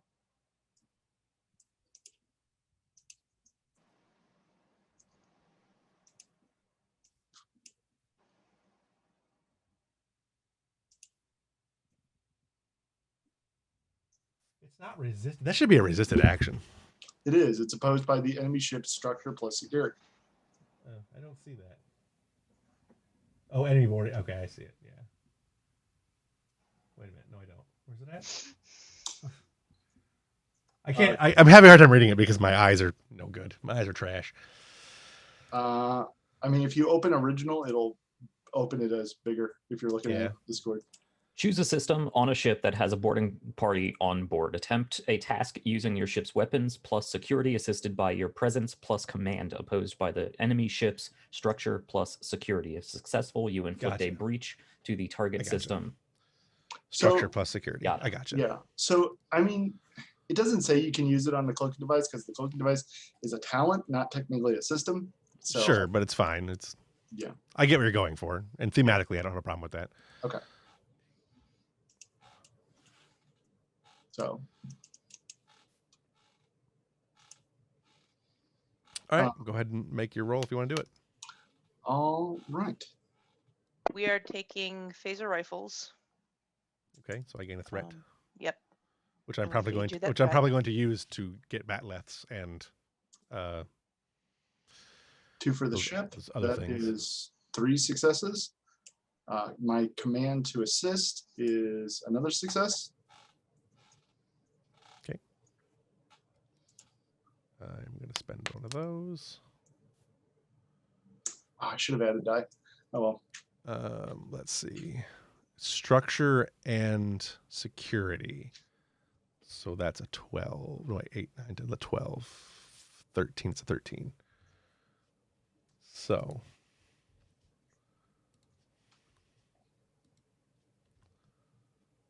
And roll. 12, 8, 1.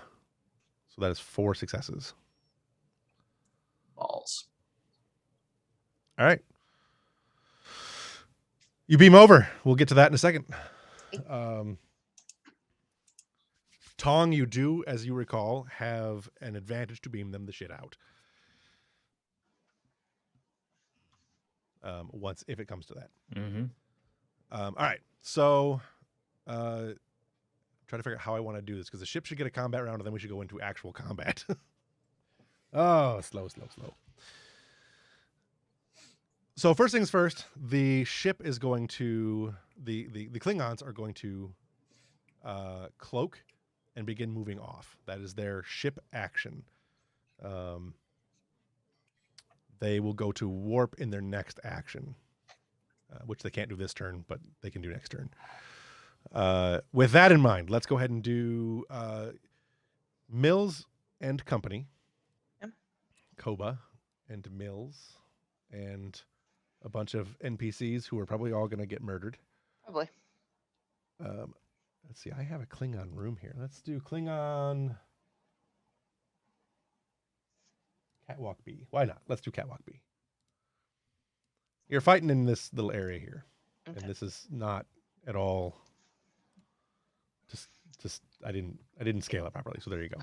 Have fun with that. Yay. As you are the first to beam in, your action is the ship's action was to beam you in, so that's not part of your action. I will allow you guys to make an attack. While you're in there, you will see a D6 worth of Klingons. 1d6 worth of Klingons. Oop. 6 Klingons. Holy shit. All right. So in that room, there are 6 Klingons, which is probably the reason why this roll didn't succeed for you guys. But you get to act first. You have your phaser rifles. It is Koba and Mills, and then the NPCs. You guys can choose how you want to proceed. Okay.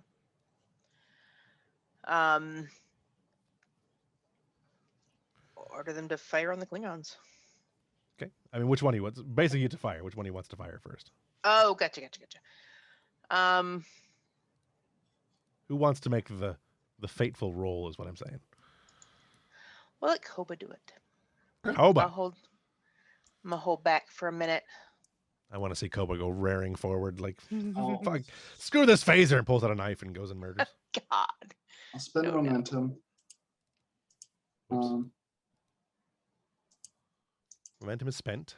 Assuming my hand phasers applies. Yes. That is 2 Got it. successes. 2 successes. Yeah. That hits. Okay. I did change the way these NPCs worked. I don't know if I told you guys that. They don't take 4 damage anymore.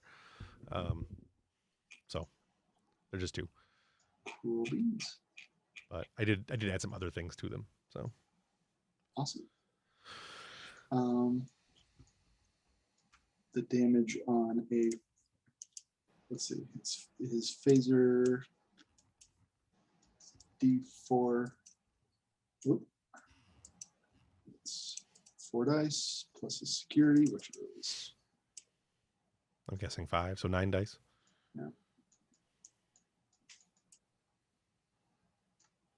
yeah, it is 5. 9 dice.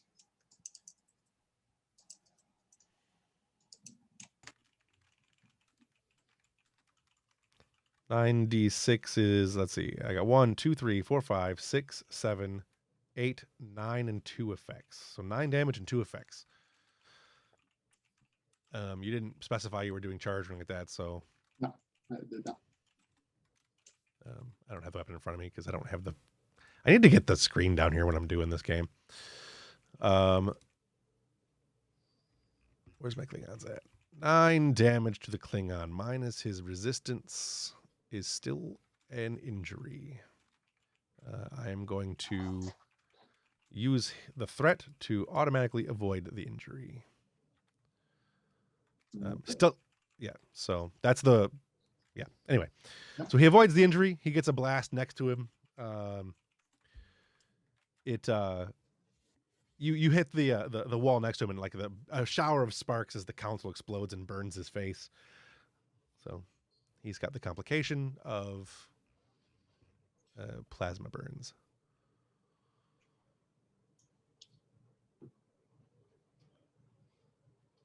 My turn. Mhm. The first Klingon is going to go hand to hand with Koba. That was not what I did not roll those dice. Hang on. 2 dice, because I don't have any threat left to do anything. Goes hand to hand on the Kobas. And that is 1 success.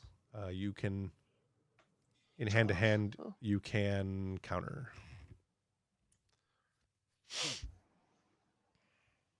2 successes. 2 successes. So you manage to counter, and you can knock the Klingon back if you want. Hit him. You can hit him with the butt of your phaser rifle. So I believe that's still an unarmed attack. So Yes, it still counts as an arm attack. Yeah. So 6 damage. 1, 2, 3, 4, 5 damage, and you have 2 effects. You can use an effect to knock down. I will use that effect to knock down. Although I do feel compelled to mention Klingons get a extra resistance against non-lethal. Yes, I'm aware. Okay. I have factored in their resistance. Gotcha. Okay. They actually have a resistance quite a bit higher because of the cybernetics and everything too. That's fair. So you don't really do any damage. Well, you did how much damage? 1, 2, 3, 4, 5 damage. So you don't really do a whole lot of damage, but you can knock him down. Can I knock him into that pit? Because the non-OSHA compliant pit. Yes, And say this catwalk's very Sithy. No handrails. I'm gonna give you a yes on that because I think it's good. I will do that. Cool. So Koba has like his rifle, is holding in his hand, and he just lets out a and runs. The Klingon comes up and brings his bat left down on you. You manage to block it with the phase rifle, and then knock him over and shout after him. It is now your turn. Koba has already acted. I will fire on the next Klingon. Okay. There are 5 Klingons left. All right. I am bad at this, and I was looking for where the hell I'm supposed to roll. So you're rolling daring and security. Okay. Or no, sorry, you're using a phase rifle, so it's control and security. Control Difficulty security. is 2. Same. You might want to use charge first. You may want to use charge first.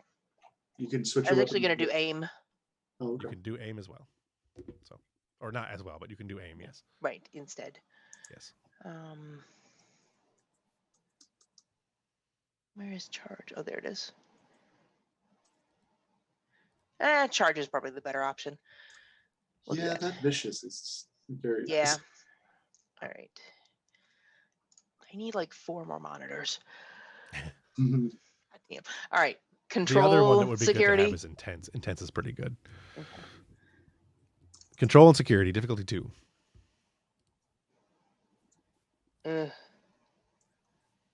Yeah, intense would be really good too. Cost to avoid injury.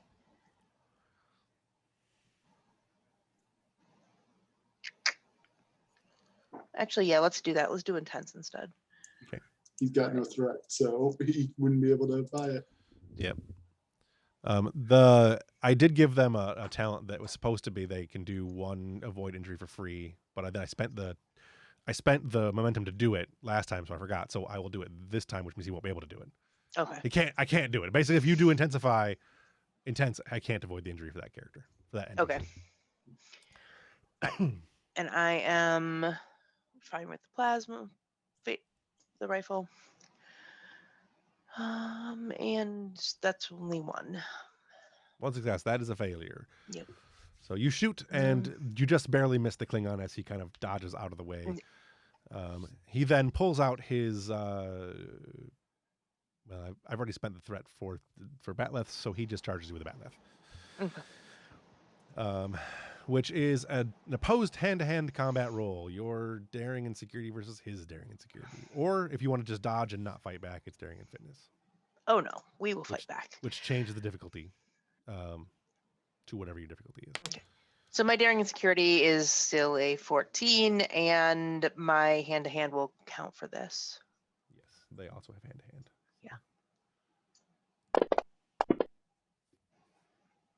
I will take all of those successes.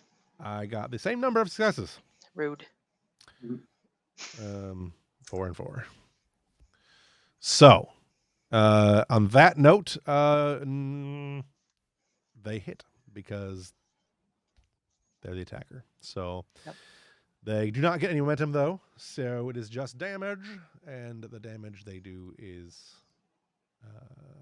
crap. Give me 1 second. I didn't math them together correctly.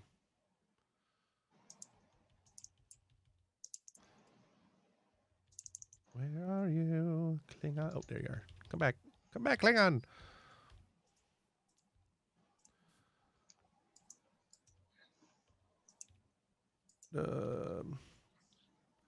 He does with a Batleth. Why is Batleth not listed there? Oh, it would be 8 damage. They do 8 damage. 7 damage, sorry. Okay.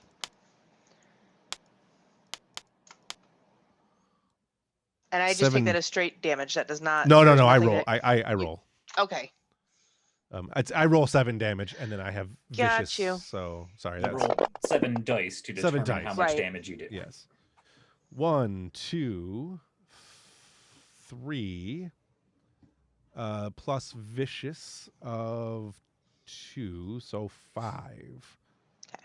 Because that's a cripe roll. You're very lucky. Take Yeah, 5. I'm very lucky. That would also be an injury because you don't have resistance.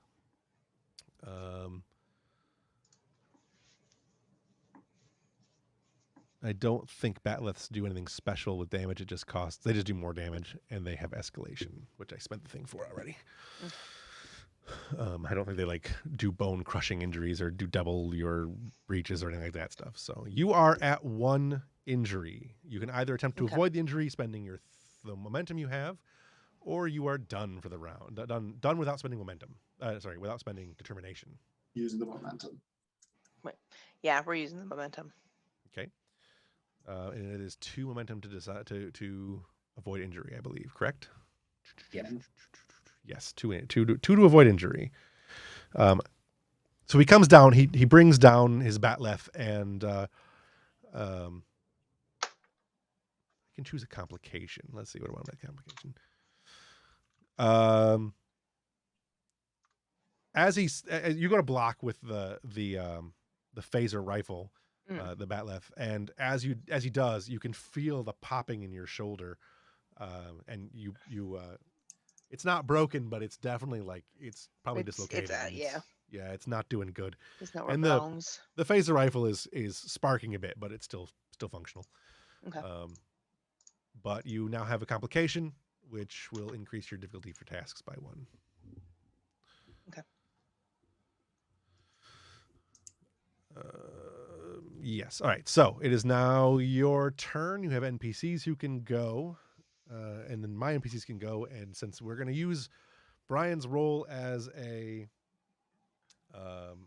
guide for what happens, we're going to say that you had 3 more red shirts and an engineer, right? Yep. Or was it 2 more red shirts? We'll say 3 more red shirts and an 3. engineer. And there are still 3 unused Klingons. With that in mind, I'm going to say that one of the Klingons runs forward with his Batleth in hand and severs the head of one of your guys. Okay. One of their Klingons runs forward and gets countered by the engineer. So the engineer is still okay. However, the Klingon doesn't get knocked down. He just the engineer blocks with his little plastic suitcase thing that he's got that's got whatever tools light up that he needs. And the Batleth sticks into it and is like all the way through the thing. And then so the Klingon then rips his, jerks the weapon back and just throws his Batleth to the side and pulls out his Doctang for the next round. Doesn't do anything this round. And then the third Klingon and the last, or not the last, but the other one of your other red shirts, yellow shirts, whatever. They begin grappling, and the two of them grapple over the edge, and they're both fall into the OSHA unsafe pit. So you're down to one engineer, one yellow shirt, the two of you, and four Klingons. How many? There were 6, so 4 Klingons. Okay.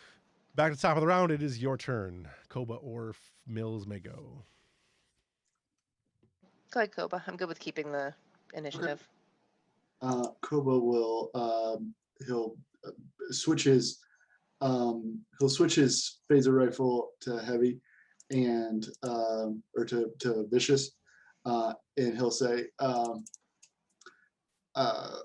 I love the smell of phaser fire in the morning, and then he'll Smote a Klingon. yeah, but I think he'll go for the one that's well, no, he won't want to hit Mills, but he'll fire one of the other ones. It's a target rich environment. Yes, So you can certainly get one that doesn't have a complication of being in close quarters with somebody else. yeah, you know what? I'm going to change it to intense. Okay. It's charge. You can decide after your roll. I don't really care. All right. So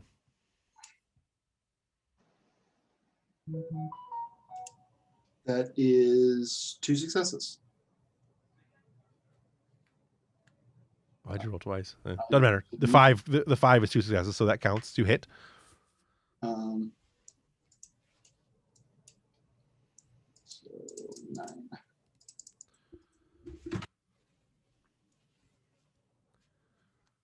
Burnination.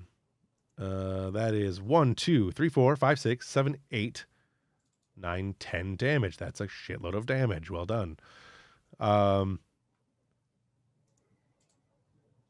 That is after his resistance. So what are you doing with your charge? Did you want to do Intense? Intense. All right. With intense, he can't automatically for free buy off his avoid injury, so he takes an injury. Only takes 1 though because his resistance is enough. So he takes 1 injury, and he falls to the ground. Okay. My turn. I have 3 Klingons who are still up.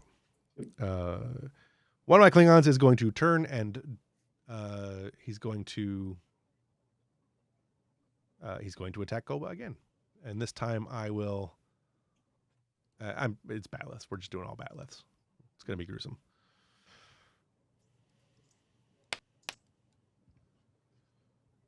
And batleth. I batleth him. No, stop doing that. Just roll that. Batleth. 4 and a 7. That is 3 successes. Against 2 successes. 2 successes. So I gain 1 momentum. Mm-hmm. I'm not sure what I'm going to use that momentum for. I will find that out in a second. Let's roll damage. It is 7 damage. 1, 2, 3, 4, 5, 6, 7. And go. 1, 2, 3, 4, 5, and 1, 2, 3.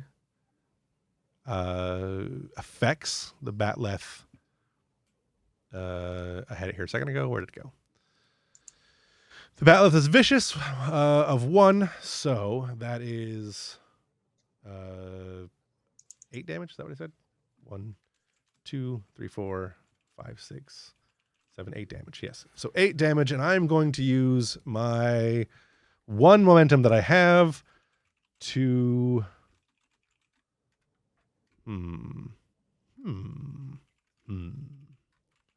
do a bonus damage. So 9 damage. Okay. I will give you 2 threat to avoid the injury. Okay. So 9 damage. You still take the. Yep. Yeah. You still take the health. Yeah. I'm just making sure that I'm not wrong because I've been doing it for the NPCs. I just want to make sure that I'm actually still right. So yes, you take. This time, Koba, you managed to block with the phaser again. Can the complication be basically anything I want? It can it? Which kind? Within reason. You take a complication for you avoiding the injury, don't you? Oh, I think I get to choose what it is. Oh, yeah, it's fine. I was just gonna give you one, but you can take it if you want. You can choose if you want to. Yeah, I'll take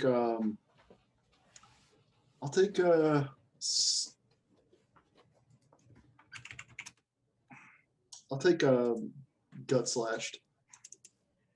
Doesn't Okay. matter. So you block with the phaser, and as you do, he kind of like just adjusts the batleth out of the way, and then swipes his batleth across your guttal region, and essentially disembowels you, but not really to the deathly point, to the point where you're okay. I don't know what that. I think He guts you to the okay part of your body. sure. Doesn't quite perforate the viscera. Right. But it certainly is not comfortable.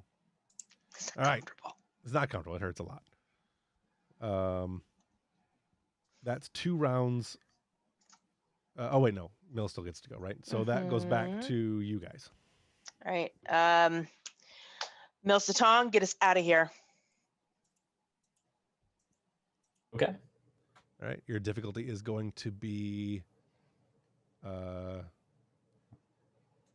going to say your difficulty is going to be 2 because it would have been 3 for the situation. Situationally, it would have been 3, but you have advantage, so would reduce it by 1. So it's 2. I'm spending 2 threat to increase the complication range. So it's 18, 19, 20. So a range of 3. Correct. Okay. You said difficulty 2 because of the advantage. Correct. Okay. Focus and transporters, obviously. We don't have any momentum. You can buy it with left. threat. I can buy with threat. I mean, yeah, I might as well. Mm. This You is haven't gonna be generated real any bad threat yet. That's true. My threat generator is down on the planet twiddling his thumbs. Did you want to do 1, or do you want to create, or do you want to take more? Remembering the more dice you have, the more chance you have of rolling a complication. Yeah. I'm just gonna take the 1 unless we think it would be beneficial for me to roll 4 dice. But I'm looking at a 16 or lower with 3 dice and a focus. I'm good with that. Okay. Yep. Make the roll. Okay. Oh wait, I Nice. get another dice. So you need to roll 1 more. Yeah, I need to roll another dice. All right. All right. So that's 3 successes. You had 2 and a successes complication. anyways. Yeah. But you had 3 successes and a complication. So A momentum and a complication, I went to that Yay. complication. which is perfect. So you lock on and start beaming them out. And a transporter scrambler begins. It's one hell of a complication. Yeah, Shit. I don't think Well, does it negate it? it does not negate it. I'm going to roll 2d6. If it gets I'm going to roll 1d6 because this isn't really that important. You did succeed. If I get an effect, I will say it affects one of the 2 main characters, quote unquote main characters.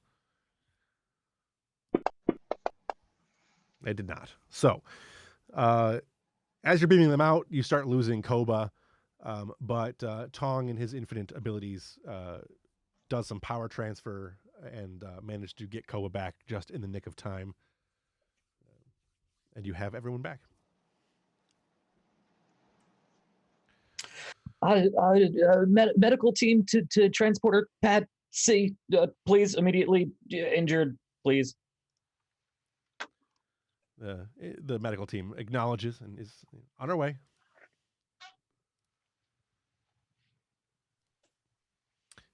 With that, Europa may go. Europa or the shuttles may go. We still have that attack run from the shuttles. I could I don't know, try to specifically target someplace important. They are moved off, so they're no longer in range of the shuttlecraft. To be fair, you'd have to move the shuttle into range. That's a. Oh no, that's a full action, isn't it? Yeah. Okay. I do see the shuttles have medium range. They've already gone too far. No, they should have been. I think I'm looking at the other. I was thinking. Well, I think when I was thinking that, I was looking at a different ship that they only had short range. But yeah, you should be able to do medium range. Well, that's just a possibility. Brian, you were going to say something. Well, I was gonna say I looked up the rules for detecting a cloaked vessel. It's difficulty 5. We could try and get it back, but it would be difficult. Right, they did cloak. Mm-hmm. I was just gonna bring that up. But we do have that other Klingon vessel to deal with if we want to concentrate on that. There is a second Klingon ship. Yeah. And it is in range of whatever you want to do. They're basically in short range. Yeah, so if Shijin lost target lock on the Wrath, she would focus on the other ship, but Sure. That's just what she will do when she is able to, if somebody else has something more pressing to take care of. Well, we can't attack, so I think you should just go ahead and do Okay, whatever. do it. I'll, You do not have your attack run on that ship though. Because your attack run was specifically set up for the other ship. Right. The attack run says all attacks made by the ship. Okay, sure. I mean, it makes sense for it to be against the whatever one ship, whatever your target was, but it doesn't really matter. It's an NPC ship at this point. Yeah. I mean, because combat time in this game is so nebulous, I feel like you could just immediately veer off and keep the attack run on a new ship. Yeah, it's more. I imagine it's more whether she is able to actually engage the maneuvers than it is, solidly focusing on one specific target. For the sake of just simplicity and the fact of cinematics, it's fine. Okay, switching over to Shijin. All right, so this is. I need to scroll up to scroll down to how attacks are made. Let's check the sheet. I think it's easier to check the sheet. So this would be it's difficulty control, security, difficulty 2, right? Correct. Yep. Fighting with the ship's weapons works just like fighting with regular weapons. Right. It's complicated, but it's consistent. Difficulty 1 because the attack run reduces it by 1. Right. Okay.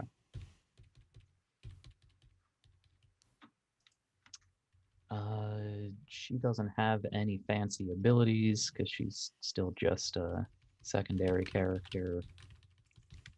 So yeah, I guess I'll roll. That is the one success I needed.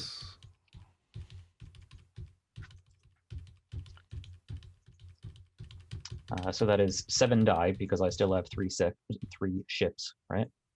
4 ships, but yes. 4 ships, yeah. Or 6 ships total. An additional 4 plus the 2 base. So that is my 7 dice. So 5 damage and 3 effects. And we generate 2 momentum because of Versatile 2. Right. 2 momentum, yeah. Yeah. Yep. So how do you want to use the momentum? I think penetrating. Where is that? It's 2. Reducing resistances. That costs 2. I think. No, it costs 1, but it reduces by 2. 1 reduces by 2. Is that a ship we recognize, or is that also one of the new fancy ones? It's one of the new ones. Okay. Yeah, we know that has a lot of resistance, so I still don't think there's any way I can map this out to actually do a breach. With 2 momentum, no. With 3 momentum, if we use all 3 momentum, I could do. You could do 1 breach. Resistance, and then add damage, and that would be, I believe, 5. Yeah, you'd do 5, which would do 1 breach. Yeah, that sound good? Do we want to use all of our momentum for that? I'm still learning. Yeah, that's up to you. I'm Sure. fine with it. It seems I don't know how strong ships are because we've never actually managed to cripple With one. NPC ships, with standard NPC ships, they're much easier to destroy. Yeah. Yeah. It's not a hero ship, so it doesn't have breaches the same way. You do a number of breaches equal to its. In order to destroy, you have to do one more breach than its total hull or scale. Yeah. It's a scale 5 ship, so you'd be doing one breach, which is 1/5 of its. 1/6 of its blowing up. Okay. Yeah, Shijine's going to do that. I think it's 1/6. I'm trying to find that page, and I don't know where it's at. But yes, you do that. You spend your 1, and you do a damage to the ship. It loses, I think, energy. I had this mapped out the other day where the NPC damage was, but I cannot find anything anymore. And we copy roll and the paste D20 it. for the breach, right? The breach, you don't need to roll a d20 for the breach on this because Ah. it just takes damage. There's no systems really. Yeah, but it actually becomes disabled when it reaches its scale. So Yeah, it's destroyed when it goes above its scale. Right. Yep. Do you know what page that's on, Brian? no, I just have it in my reference doc. Okay. That's good enough for me. But I pasted it. So It's on page 225. 225. Okay. So it takes a breach. It is. Yep. Let's see.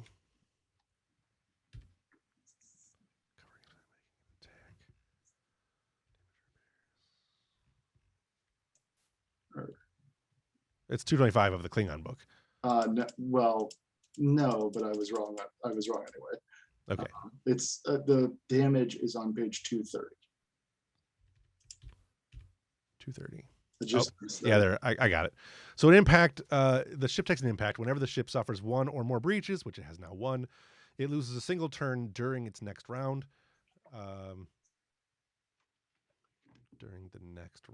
So it still has all of its ones for this round.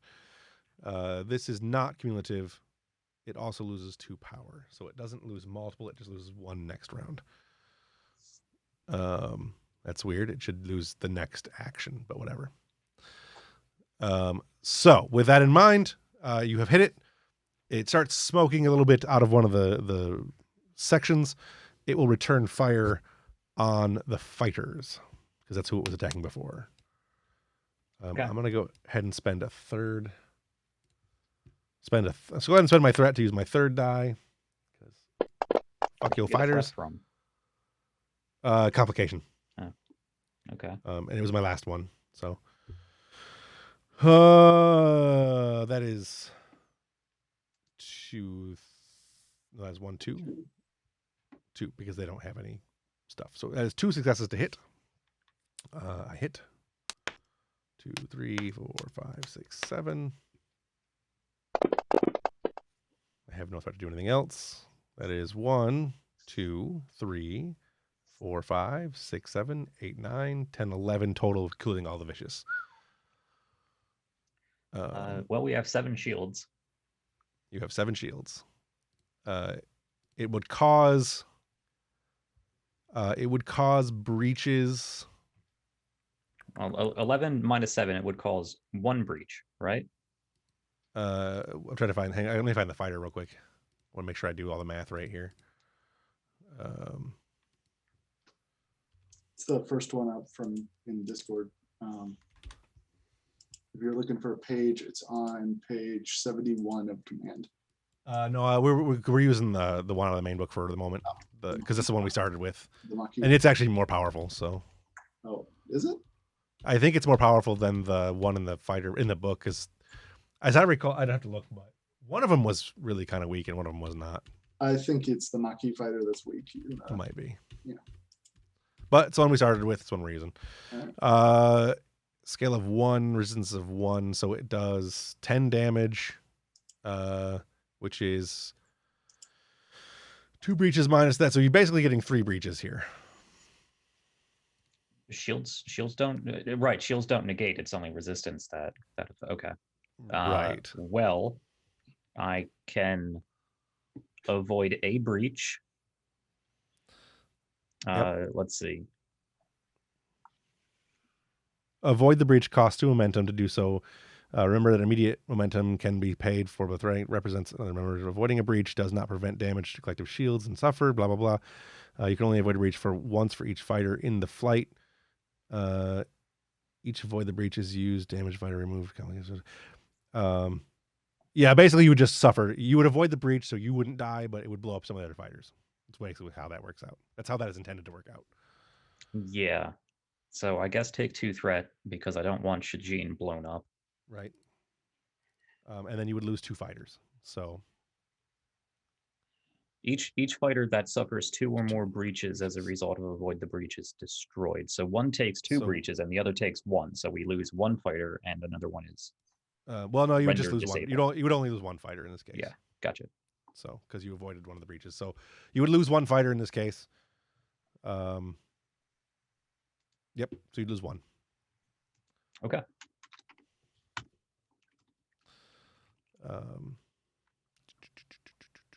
Yes, that is how that is how that is worded. That's how I intended that, I think.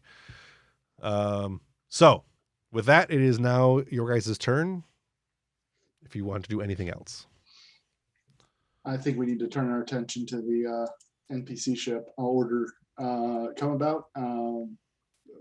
Well, we can't shoot yet. It's still second round. Right. You can because, well, you kind of can because of the fact that you used your action to command the firing, so that your bridge station got used, not their bridge station. Kind of. All right. It's weird how that works, but that's how I've always played it. So. Can we?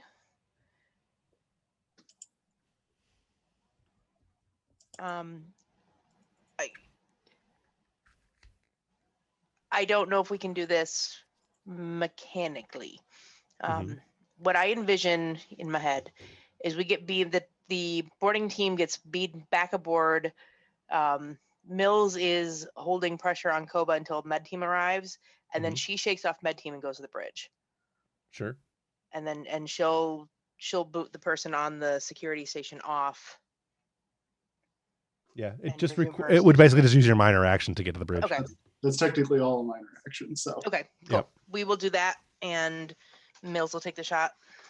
Okay.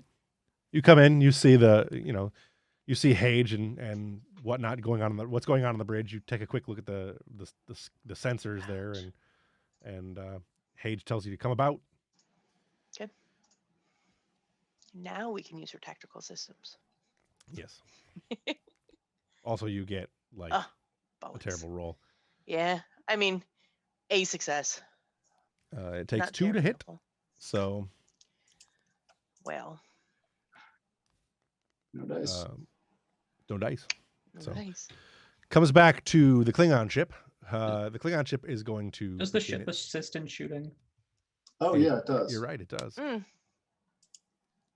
on, Eva. 9. That is another success. That's 2 successes. Hooray! All right. So there you go. You gotta remember the ship is there. All right, and we are at 9. Is that what we determined? Right. It is 8. 8. The ship does 8. Is 8. We have not Okay, scanned for she was doing weakness. 8. So, or well, we have, but it only applies to the next attack. Okay. And you also have 2 versatility, so you have 2 additional bonus momentum you can spend. So you have 9 damage. Your effects don't mean anything in this particular combat for this weapon. With this weapon, Okay. so it's 9 damage plus 2 momentum. What do you want to do? Can we use? Where's my stupid cheat sheet? Should In the right Probably thingy. we should probably put the bonus towards Penetration. resistance. Mm-hmm. Yeah, piercing. Yep. Good on that. Right. So Negate that 4 does points of armor. 4 points of So you'd take 1. So they take 8. Yep. Which where's my sheet go? How much damage did the fighters do? I forgot.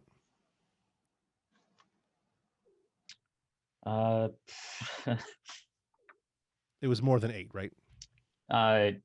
We did 5 total damage. We just got that 1 breach. Oh, right. Okay. So that puts my shields at 7. And you get a breach, which puts them in a second breach. Which is 2 breaches total. They are still suffering from additional energy loss, and they will lose a turn next round. Okay.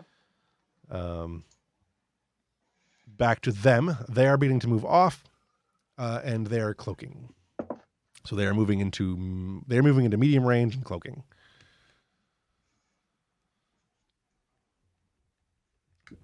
Your guys' turn. Well, science, let's see if we can't get them back on our sensors. Can you do a sensor sweep? It's difficulty 5, so I'm not expecting any miracles. Yep. You do have an Um, advantage on detecting cloak. Oh, that's right. I forgot about that. Okay. Their cloaks are also 1 harder, so you're still at 5. But So since this is part of a plan, does that and we're Did getting you go quiet or did I lose you? can you hear us? I have frozen, Oh. apparently. There we go. Yeah, Can you like hear us? everything froze. Oh. All right. So, yes, I would say that yes. So you're going to be back to 4 because these Klingon ships have +1 to their cloaking. Your advantage from the sensors because you would have negated that, so 5, and you get 1 more, so you're at 4. And then since we're getting the benefit of an action that is part of my plan, we get a bonus momentum, right? Sure. Okay. You have 2 successes, so with bonus momentum, you have 3 successes. And the ship also rolls. Yep. And the ship rolls. Oh, it's a 19. That's why.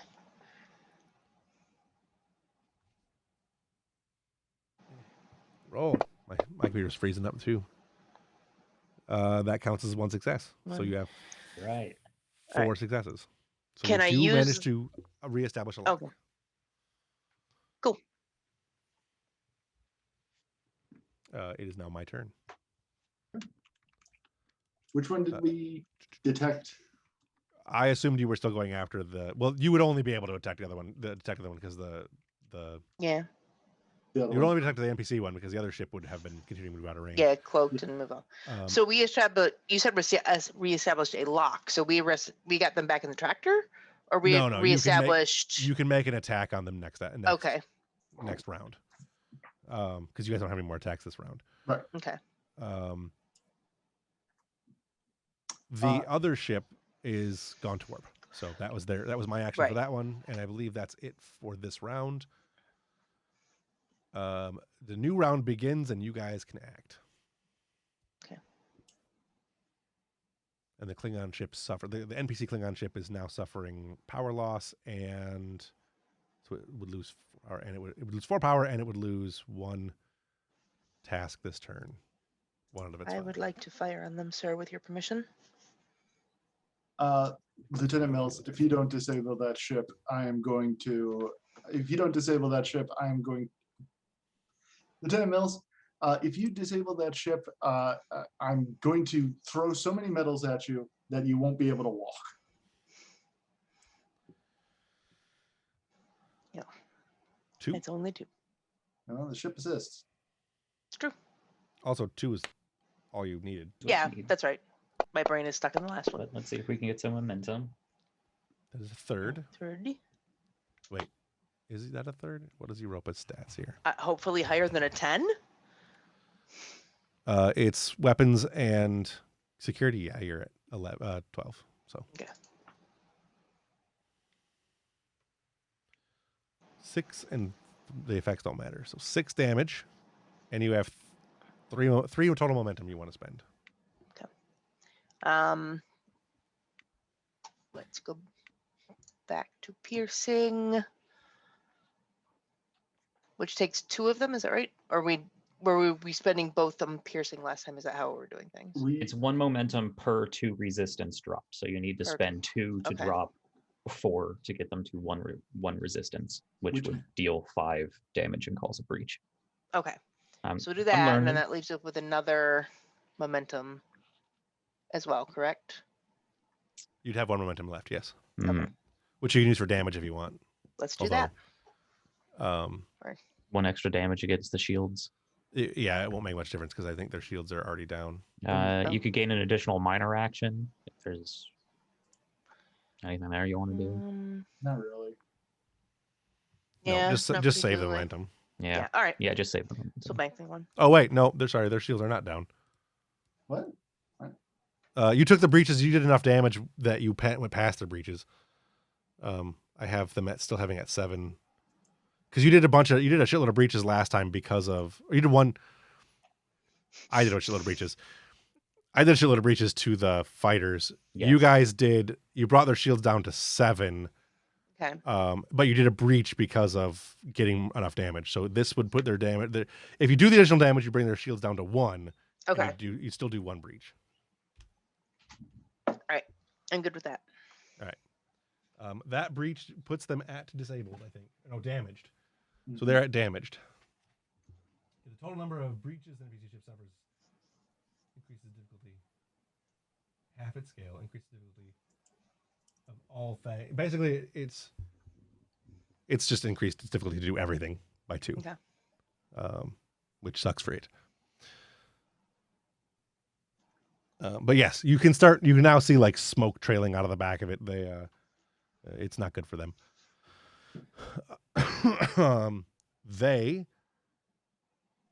I'd actually like to spend 2 momentum to keep the initiative, or give you 2 threat to keep the initiative. Okay. And I would like to do my.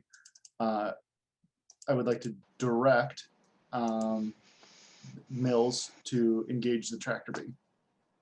Is Okay. it fixed? I do not want that ship getting away. I can do that, but is it fixed? Technically, there's no rules saying that it broke. So Okay. All right. We do that. So you go ahead and roll, and I assist with my command roll. You mean O'Connor? Yeah. Because Mills was already gone. So Sorry, she can't do that Mills. anyway. I thought she came back. No, She came yeah, back, but she Mills is already the one who acted. just fired. Yeah. But can't- if I'm directing, she goes on my turn. right. Oh, you gotcha. can get gotcha. additional action basically. Gotcha. All right.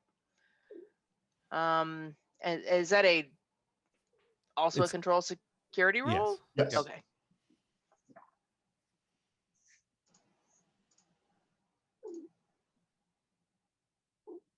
That was a craptastic roll. Still 2 successes. All right. Uh, Four, 3 successes. Yep. And then the ship also gets to roll. Joy. Nuts. Still enough successes. Ava. So Killing me. there's no damage there. We just tractor it if successful. Right. Mhm. Is now my action. Mhm. And I am done with my action. So they are, well, you don't know what they're doing, but they did a thing. Koba will, or not Koba, Kostra will regenerate the shields. All right.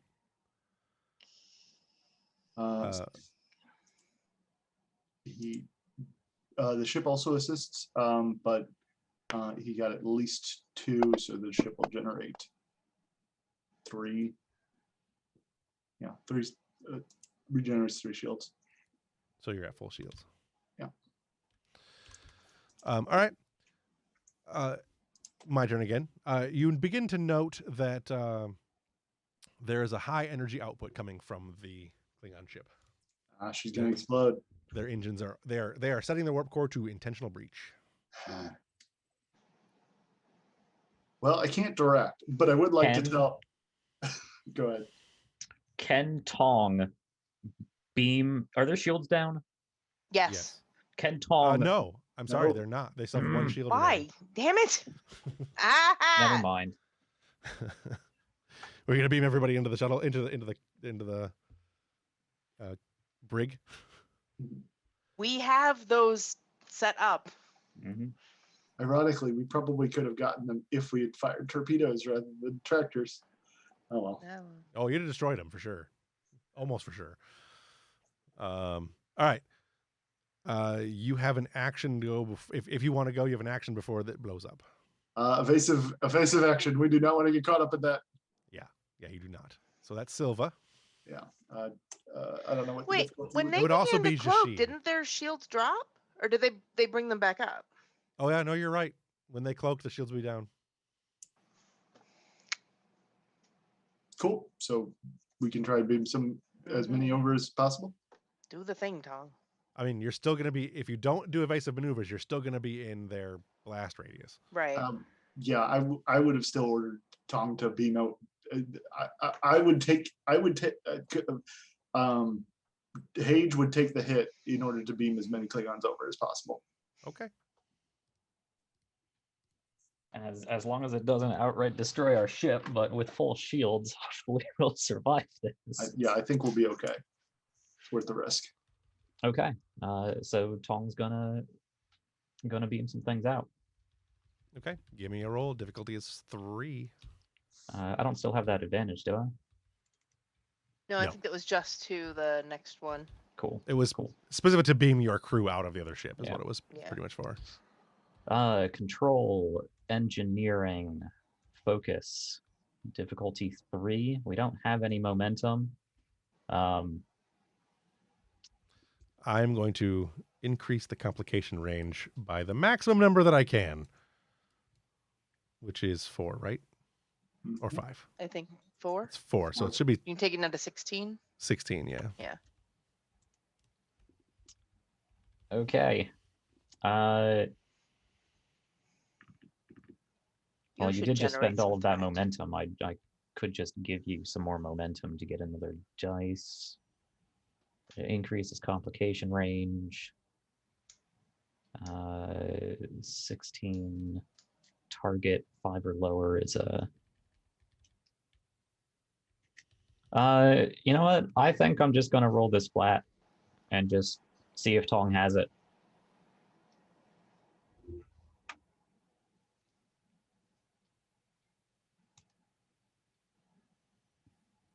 Whew. Tong doesn't have it. Ship assist, though. Okay. How many do we need total?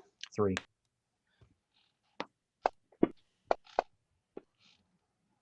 That is should be a success, I think. What is that assisted? Is It's engineering plus control or plus computers, I would think, or sensors. 15. So yeah. So yeah, succeeds. So you have 3. Okay. Tong and Eva working together. So you beam over a handful of Klingons. Straight into the containment units that we Yes. set up. Yep.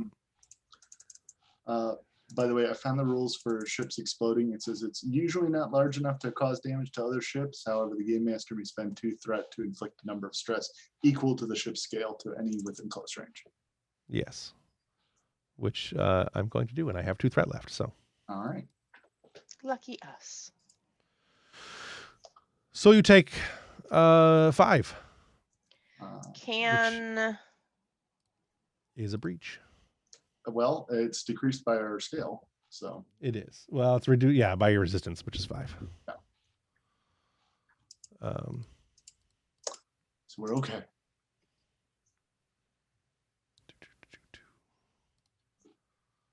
Yes. Yeah, blowing up your ship is not an effective combat tactic in this game. No, it is not. But you do not get all the Klingons. You only get a few. a few Yeah, that's fine. enough? You already had one. I didn't really care. Mhm. You have one. As you now have like 6 alive. I so. mean, I wasn't even thinking of them as intelligence assets. I just wanted to save as many people. Ah, I wanted them as intelligence assets. Look, if we get intelligence from them, all the better. I'm not saying we don't. But, you saved 4 Klingons, I will say, Okay. all right. Well, plus the one that you from the planet. sure. Mhm. And that is it. I have you guys have done all the things that are fighter related. I I'm going to assume that at this point, Shajin is going to come back in.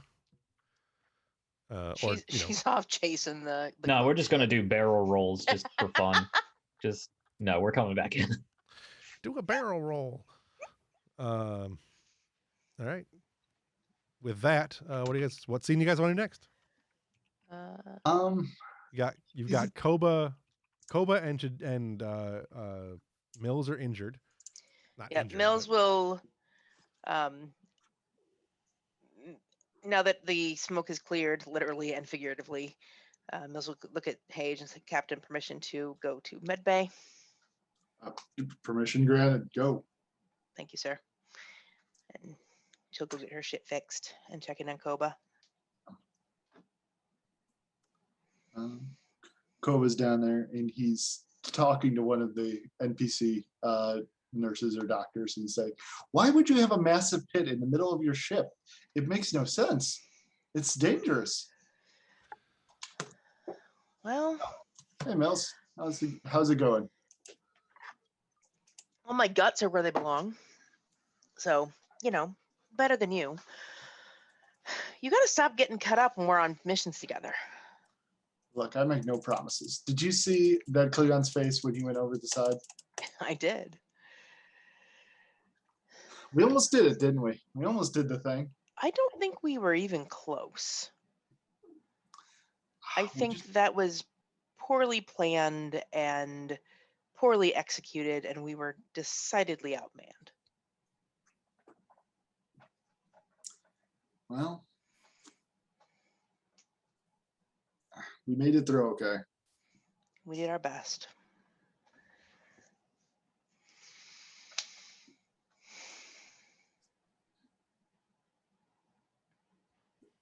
You getting you stitched up good? I'll be okay. It takes more than a bat left to keep COVID down for long. Good to hear. How about yourself? I'm all right. My shoulder's a little out of place, but that's a quick pop back in.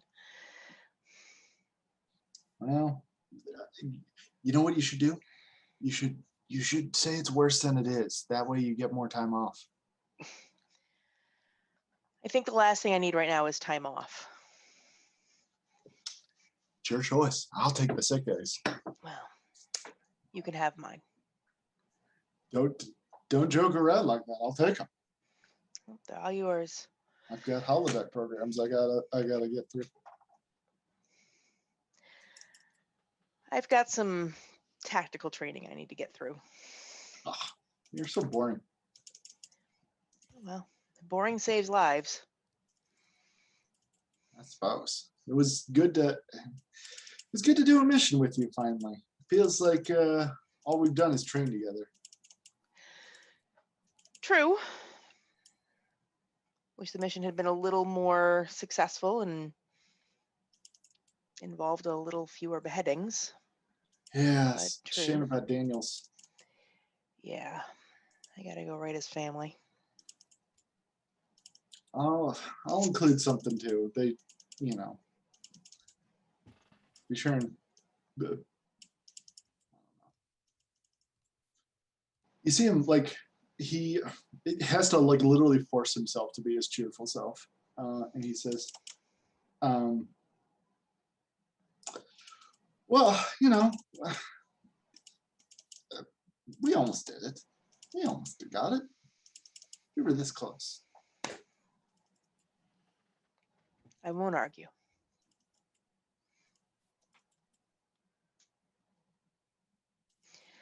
Let me know if you need anything.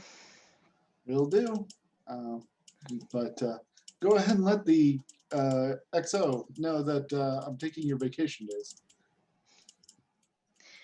I'll pass it along. She just kind of shoots a, come on, what are we waiting for? Look at the nurse and, kind of helps her pop the shoulder back in. Yeah, you hear the pop and you hear the popping, and just as the camera changes to a different scene. Gross. Yep. That way you don't have to hear the screaming that comes immediately afterwards. Right. What are you talking about? Chief O'Brien had that done like twice a week. He never made a sound. Yeah, the first time's the worst. After a time. while, you kill the nerves. Yeah. Yeah. Well, there's nothing left to grind it against. Right. So with that, Ambrose and Chirka are still on the planet. I imagine you'll want to be beamed back up at some point. Yeah, I mean, we're still going to secure the, like, I mean, I think we can have that happen off screen, is like us securing that area. There's no way we're going to. Yeah, no, I mean, we're basically in narrative time now. Yeah. So, assuming the area is clear and we've got like science crews down studying it. Yeah. I would love to have a scene between Hage and Ambrose. And Oniet. I think Oniet should be there as well. So that way we can like debrief and talk about the situation.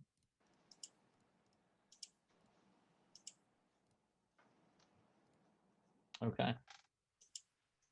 So you've been beamed back up and you've gotten, situated and sick bayed and all the things you needed to get done. Before going to meet with Hedge at I'm going to assume his ready room.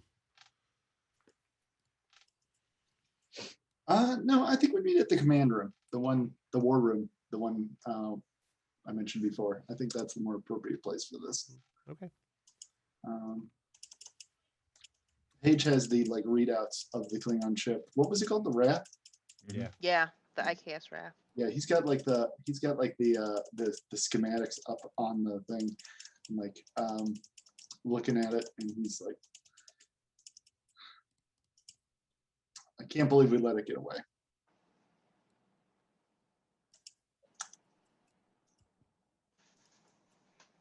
The Europa is not a combat ship, sir, and we were up against 2 Klingon warships. We did a lot better than I would have expected if you suggested such courses of action to me.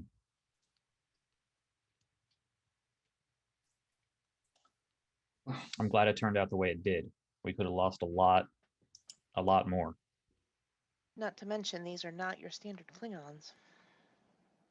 That just makes our mission more important.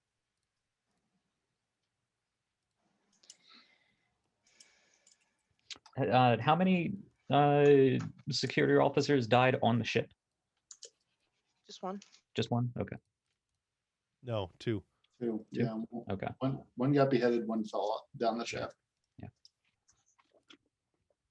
And I believe this is the first time between 2? the Iconian mission and on the ship. This is the first time we've actually lost personnel. Yeah. Yeah. Okay. Yeah, and you lost a couple on the planet, couple on the ship, and you lost a fighter. Yeah. So this crew hasn't experienced loss before, and we're a small crew. And we just sacrificed 5 lives today. I'm not saying it wasn't worth it. It wasn't worth it. You don't have to coddle me, Ambrose. I know it wasn't. It would have been if we'd succeeded, but we didn't. So all we have is ashes. Jorad,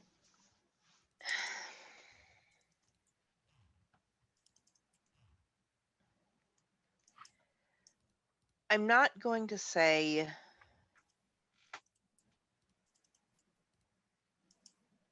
the loss of life. I'm not going to condone the loss of life. However, given what was at stake, risk versus reward, well, risk versus potential reward. I think your statement is not fair. Yes, we didn't get the reward we were hoping for. We didn't get the wrath. We didn't get her people. However,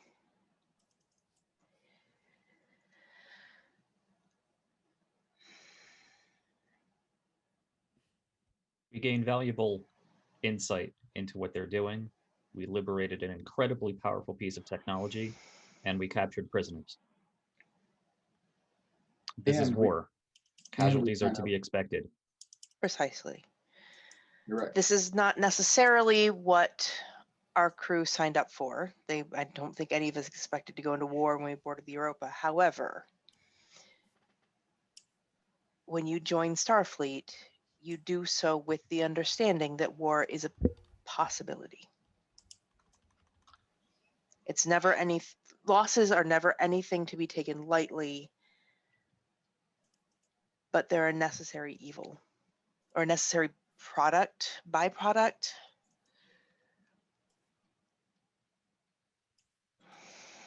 No, I know that.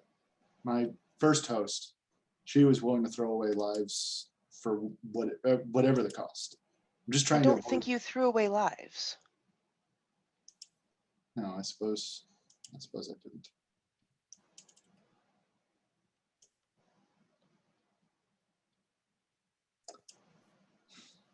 At least we stopped what they were doing here, I guess. That's probably Yes. more important than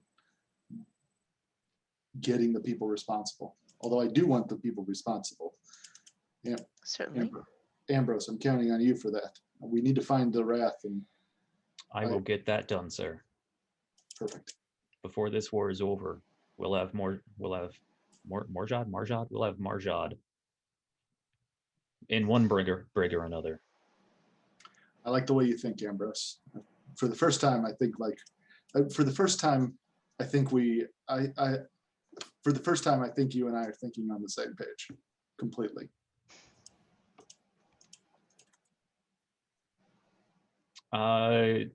No, he didn't. He wouldn't. Dasavi gets a little tinge of worry from Ambrose from that.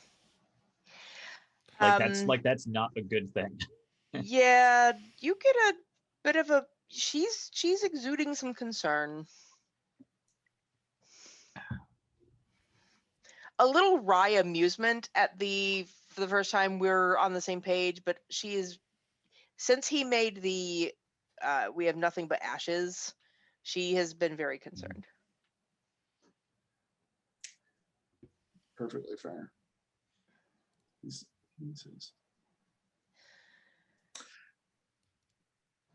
I think I'm going to. There's a ritual among my people where we can bring some of our past lives to the front. One of my past lives was a military commander, one of skill that hasn't been seen much. Mm-hmm. It may change me a little.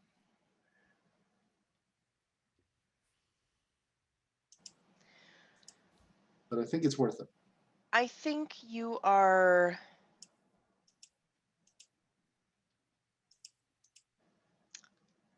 I think you should hold off. I think you're still reeling. 5 losses, any losses is significant. 5 is incredibly significant. And I know this isn't the first time you've lost crew, but this was harsh. And I think this is not the time for you to be making, for any of us to be making any significant decisions. You might be. I also, as much as the two of you butt heads, think that you temper each other nicely. And having 2 military commanders on board might tip us a little too far in the wrong direction. Especially with the ship we have. Precisely. You're right. You're right. I will do my best to calm my inner lives. But, I know our current situation doesn't allow much for it, but if we can, I think we should take as much downtime as we can. If that means running in different shifts, however we need to do it. But I think we all, especially after this, need some time to clear our heads. Now is not the time for time. We have a lot of opportunities we need to press. We have prisoners. We have information we need to disseminate. We have research projects. There's still a plague on that planet. I don't disagree. I'm probably the least affected. I'm certainly the least affected. I have a fair amount of research to do that I can get the medical team working on, the science team as well. And when I say downtime, I don't mean let's all go to Ryza and take a week off. I mean a day, half a day, 20 minutes to meditate and clear your heads. I think we're best multitasking here. Let's get if the situation on the surface is at least contained, we should get whatever we should get whatever materials we need in order to continue our studies in our labs, and head out to find the Wrath. If we have time for downtime while we're doing our long range scans, then we'll take care of it then. All right. I think we also shouldn't go after the Wrath alone. I agree, but we need to find it before we can call in the cavalry. And that is what the Europa is best at.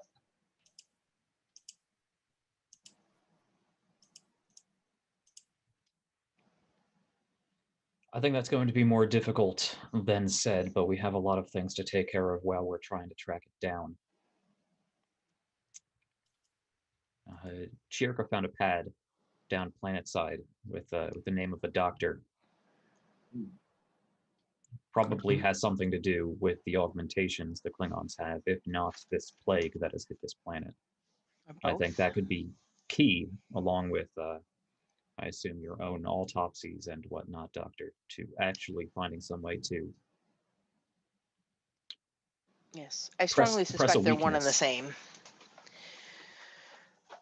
Okay. Well, Ambrose, why don't you follow up that lead as well as the interrogation of the prisoners? You take the lead there. Aniat, you continue researching the disease, see if you can't figure out more about this scientifically.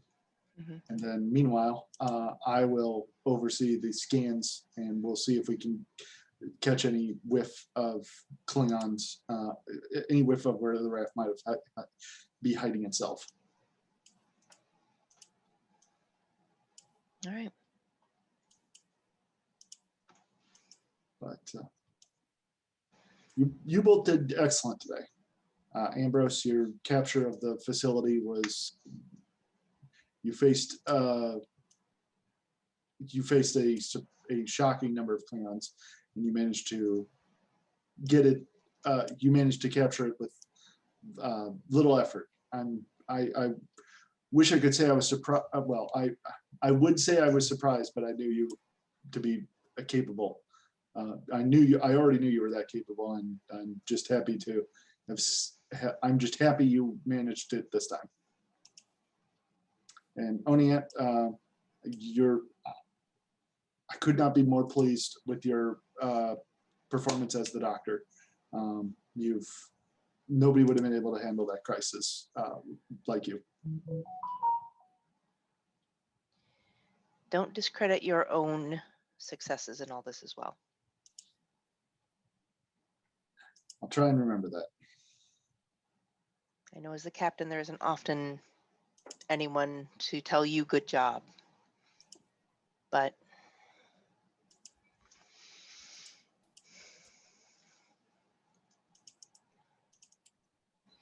well, I think maybe I need to clear my own head. I've got a boat to fix. That's a good idea. Okay. Sounds like a good place to stop.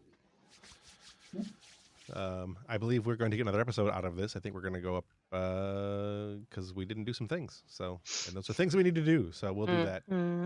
We'll. I think we're going to add a whole other episode to this 5-arc series. Will now become 6. possibly. We'll see how things cram out in the next one. So, with that in mind, with all of that has happened tonight, what moment stands out most to you this evening?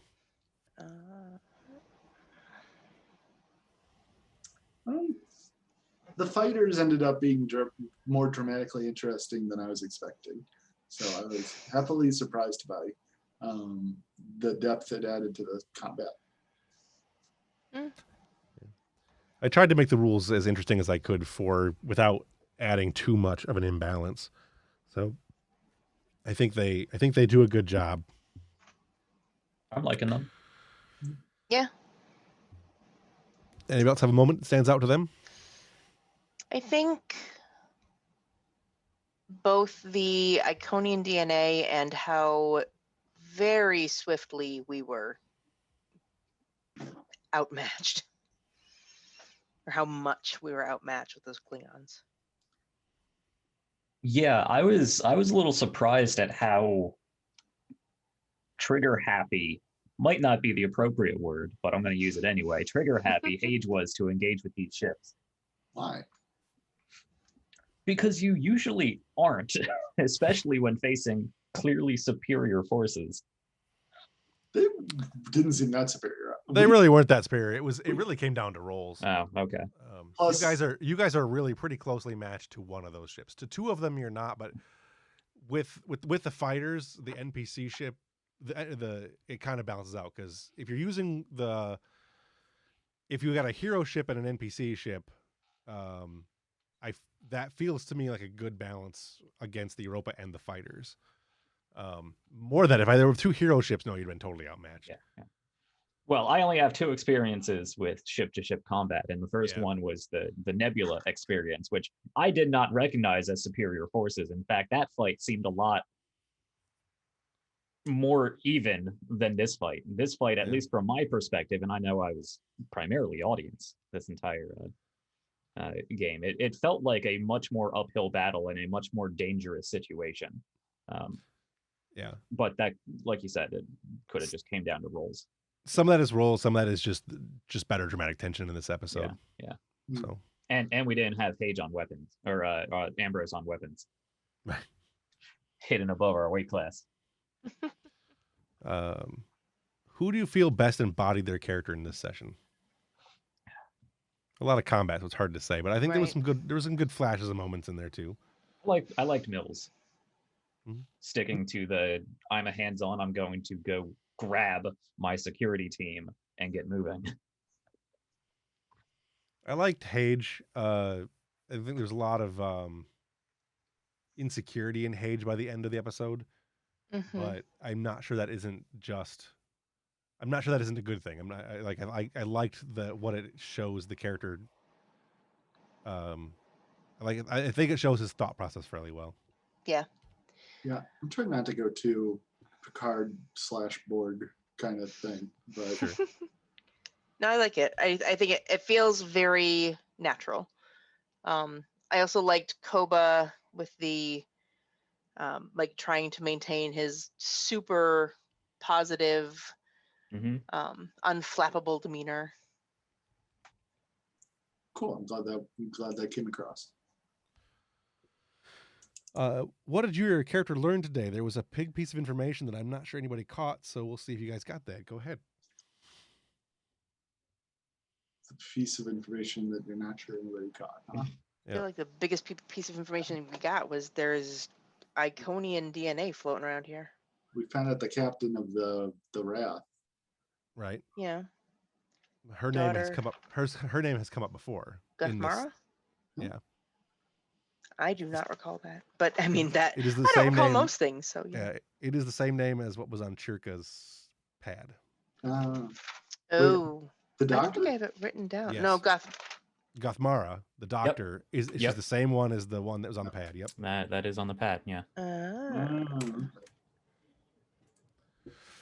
Oh, okay. So yeah, we definitely need to find Red. That's like the next step, because that's the doctor too. Yep. Okay. We didn't get to interrogating the Klingons, so we'll do that next session. That'll reveal some more information too. Sure. Yeah. Good idea, bad idea. Boarding the ship. I mean, I think it was more a good idea than a bad idea. I wish I had rolled extra dice. We did not roll many extra dice this session. We got a fair amount of momentum, but we just did not roll any extra. Yeah. So you guys spent a lot of momentum, but I don't know that it was really to buy extra dice. Right. No, we had to use it all on knocking down ship resistance. Right. Yes. Yeah. Or That's else one of we the would reasons not the have ships done are anything. right. Like those ships felt way more powerful than what the Europa would reasonably be able to be pitted against. Well, the Europa Not has that the that's a same bad resistance. thing. The Europa's a Europa, science ship. yeah, the Europa has the same exact resistance they have. Really? Yeah. Yep. All right. It's a scale 5 ships. Yeah. It doesn't seem like it, but it's absolutely the way it is. They were rolling a lot of damage. Were we rolling that much damage? I don't feel like the Europa rolls that much damage. You had they do roll more damage. They're definitely a more combat heavy ship. Yeah, but that makes sense. Their Yeah, weapons that makes have sense. disruptors have IKS. vicious, so like They also have vicious, which makes them way more dangerous. Yeah. And you had at least one roll where you guys did almost nothing. One or two rolls where you did practically no damage. Yeah. They were just bad rolls. That's what I mean. We should have rolled extra dice. Like that Yeah. would have changed things significantly, I think. Well, that was your actual damage rolls were pretty bad a couple times. That's true. So, well, not to discredit Mills at all, but Ambrose is built around. I mean, he's the chief of security. He's built around combat, both in person and ship to ship combat. So I have a lot of ways of generating momentum, buying extra dice, re-rolling those extra dice, doing extra damage. So not having our main weapons expert on the ship for a combat of this scale did. You also didn't Tremendous. have Mills at the command at the council that That's most true. of the Yeah, 'cause- most of the fights. So you were running on generic quote unquote generic NPCs doing a lot of the stuff, which you can go ahead and use. I think we just used Mills' stats, but you don't get any of Right. You don't get her. talents or focuses Yeah. or any of that stuff. I really wish I'd been more clear on that at the beginning. Like I had not. I It's had. I think it's a good conversation to have in game too. Like I agree. it's- Oh yeah, I think it Paige absolutely is. Really should chew out Mills, because that is such a breach of protocol to leave the weapon station during a firefight. Well, yes and no. I mean, We weren't again, in a firefight yet. it's also he said go assemble a team, and you can't beam away from the bridge. So I mean, Yeah. I get where she's coming from. It's Yeah, a conversation that could certainly be had. I think. And she didn't leave it unmanned. She just like looked at the next security officer and Right. I think the conversation is going to be more about delegation. Right. Like you should have delegated it. we can have that conversation. I think it'll be fun. All right. What did you see from another character or player that you would like to see more of in the future?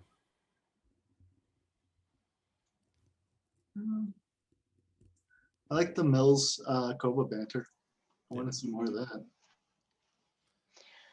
Yeah, I like the that we're coming away from the initial like less friendly rivalry and coming into like we're actually building a friendship. It's buddies. It's work buddies. Yeah. I was actually going to mention after the events of last episode and the fight at the Iconian base, I was all ready to have Ambrose just ham up the fact that we lost 2 people, and then you guys went and got 3 others killed, and I was like, okay, well, I guess I'm under They par. only got 2 others killed. Shajin got 1 more. killed. Sure, Shajin, yeah. Shajin will take responsibility for that 3rd one, but Yeah, I mean, if we're talking like what was correct or not, I think like we definitely, it was all worth the risk. Like, this is a military ship. Like, you put people in danger. You don't. We're a science ship. we were Okay. a science ship. You're a science ship with some pretty powerful weapons, and you're Sure. in a combat. You're in a combat Right. situations. Yeah. We're still a Federation starship. Like, we that ship was basically carrying a plague. Like, Right. like it was worth pulling out all the stops to stop it. Yeah. Not basically. It was absolutely was. carrying a plague. Yes. So, Yeah, I was going back and forth whether Ambrose was going to point out how stupidly dangerous trying to board a ship of cybernetically augmented Klingons was, or whether he respected the balls of it. And I think eventually it just tipped over to the latter. Yeah. Yeah. I mean, you also have the consideration now, and this is just a thing to think about. It's not necessarily a thing to comment. It's just a thing to think about. If that ship did have plague, and it's exposed, you get it by being exposed to it. Like you basically just exposed a bunch of your crew to it who had not yet been exposed. Oh, good, another ship plague. Hooray! If that's the case, I'm just putting it out there. Right. Thought. Because by that point, you guys hadn't actually been exposed. The ship itself hadn't been exposed yet. Mm. Yeah. So. I'm probably gonna write something about this between sessions, but I think Hage, if everybody in that mission had died, but they'd still managed to get the cloaking device down, he would have seen it as 100% worth it. Yeah. Jesus. I mean, that's, I think that comes from his mind of his first host. Like, I hope I'm not laying on the Trill thing too much. It's hard to find the right balance of like how much to lay on, but like that haunts him. And like, Sure. That's such a departure from the Hage that I think Ambrose recognizes. Yeah, but he's got that in him. I suppose. I guess Trill are susceptible to wild shifts in perspective, especially as they have more and more past lives. But Hage's responses in this particular episode felt like a complete left turn from where Ambrose was finally pinpointing who Hage was and what his reactions were and how far he was going, and then I'm not sure it's a complete left turn. I definitely think it was definitely an escalation of his willingness to use violence. But again, the stakes were higher too. Mm-hmm. Like we're talking about the Klingons could be getting a gate. They're definitely using mutagenic weapons. Like this is a bad thing. Like it's bad. Yeah. So it's I get that. I don't think it was a complete left turn, but I definitely could see how it could be a little more confusing. Like I think it's definitely an escalation of Hage, but I don't know that it's necessarily completely out of nowhere. Yeah, it's not a bad thing. It's just it's messing with Ambrose's. We had a dynamic going, and now that dynamic is kind of like Dasavi said. We don't need two soldiers in command of a science ship. I will say that one of the things I liked about this, one of the interactions I enjoyed, and what I like about the characters I want to see more of, I liked the decisiveness of Hage. I thought that his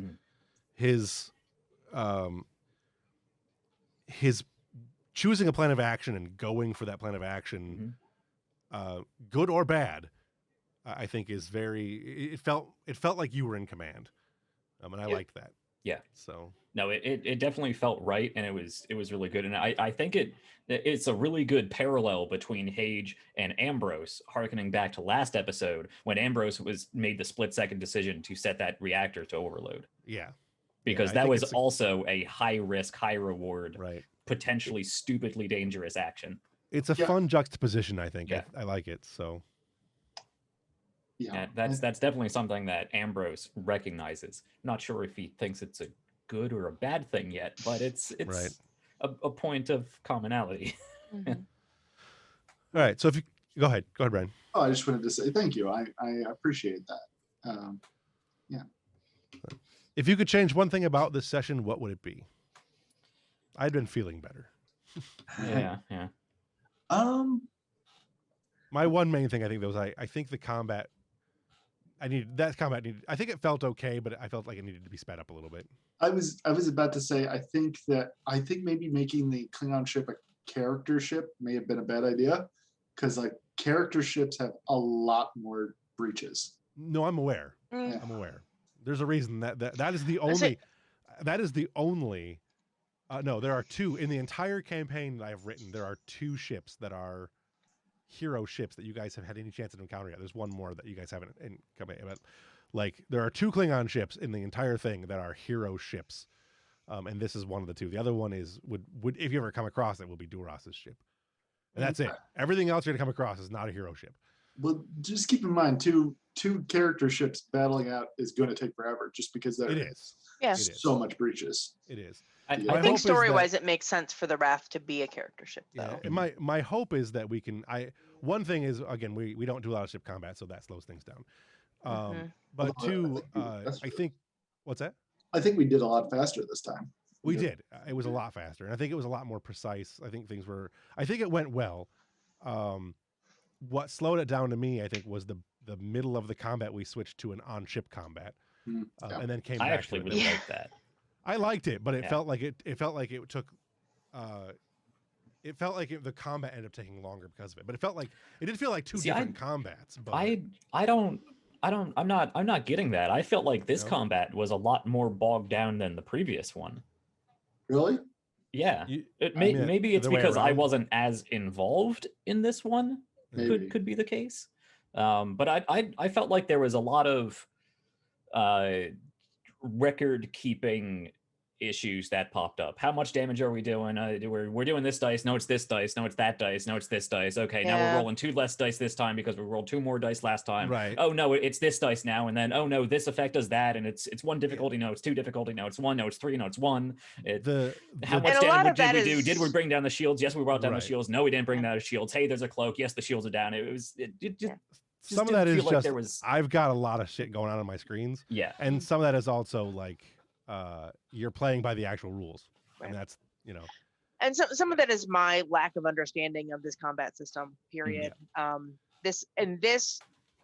This is the kind of session that I don't like in Right. any sort of gaming. This is why D&D is my least favorite system, because it's so crunchy. Yeah.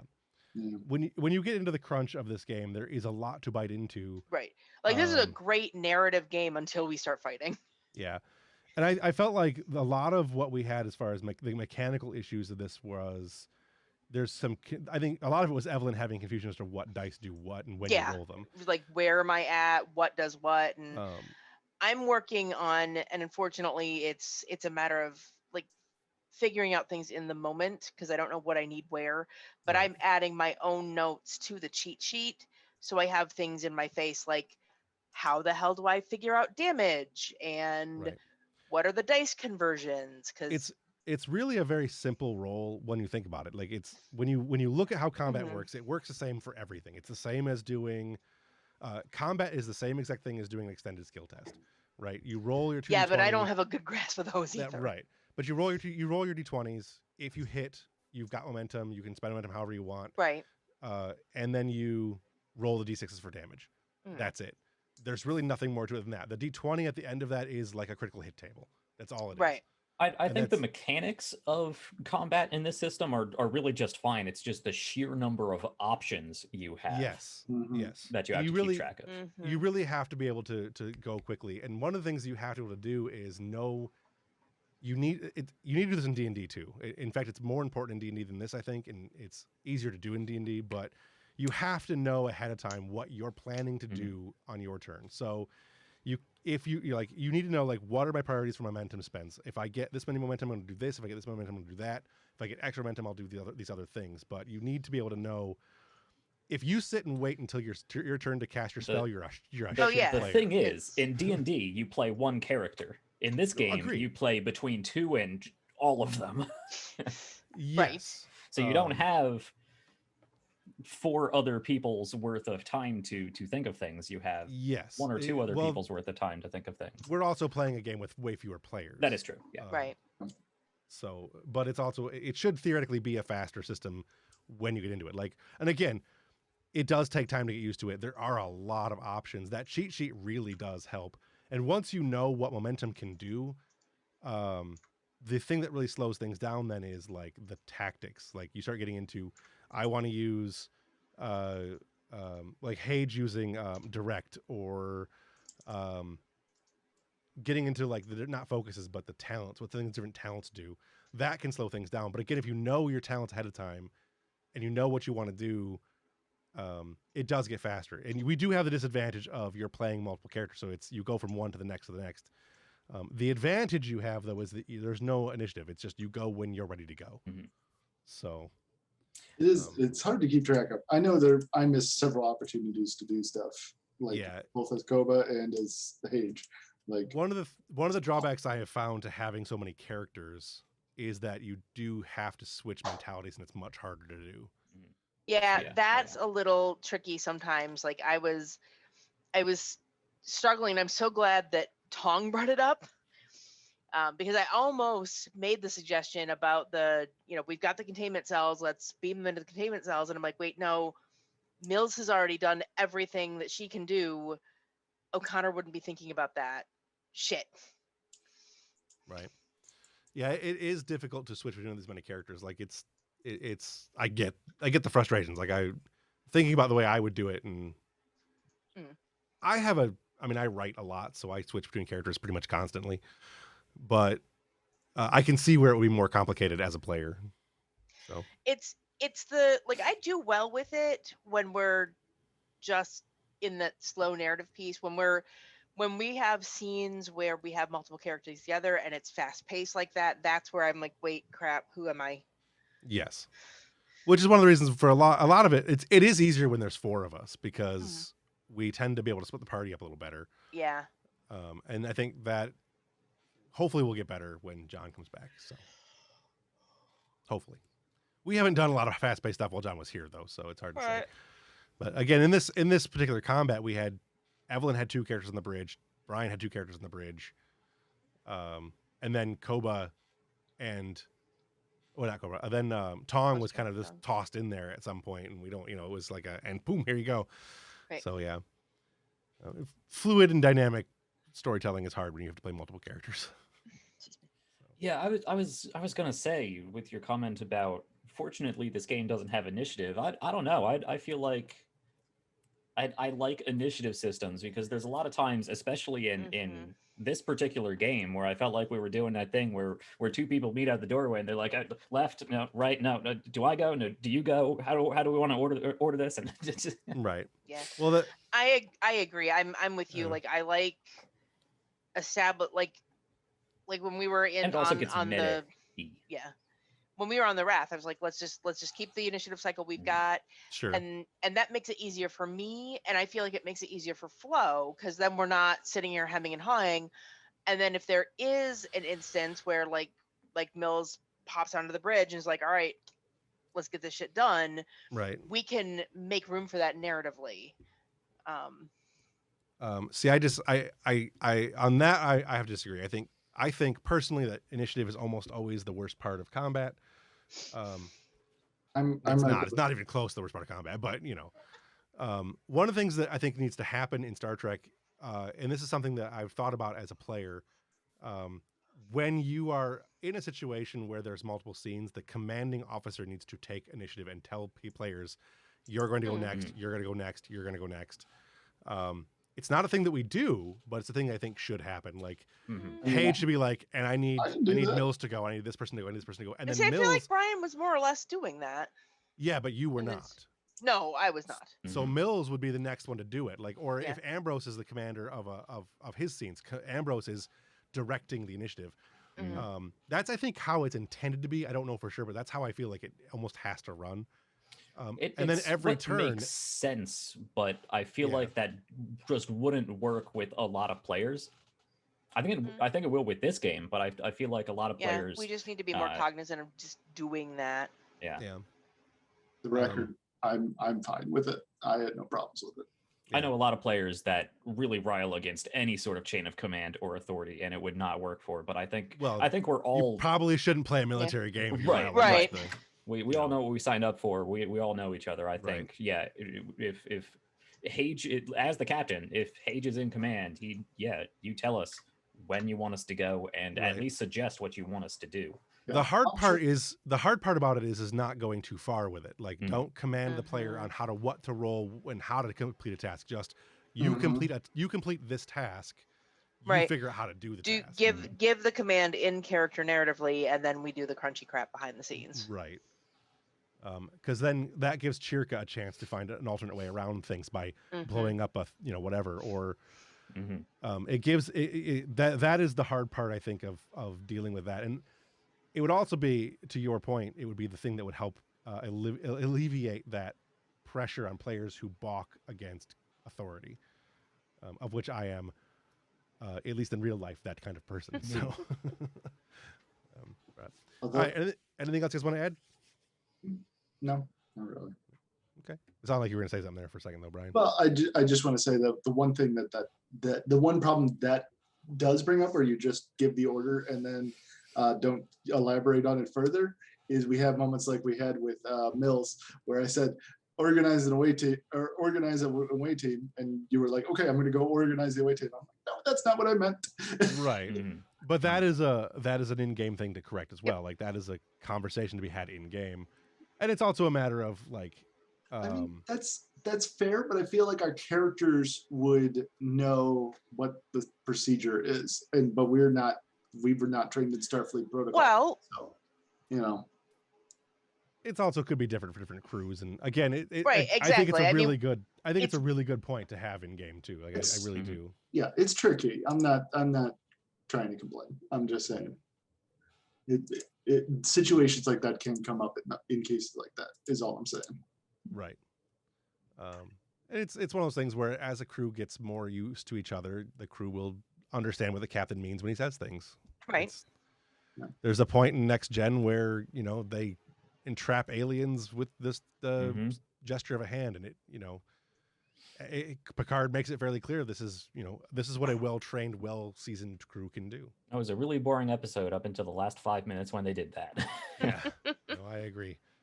So, anyways, on that note, let's go ahead and roll credits. Yeah.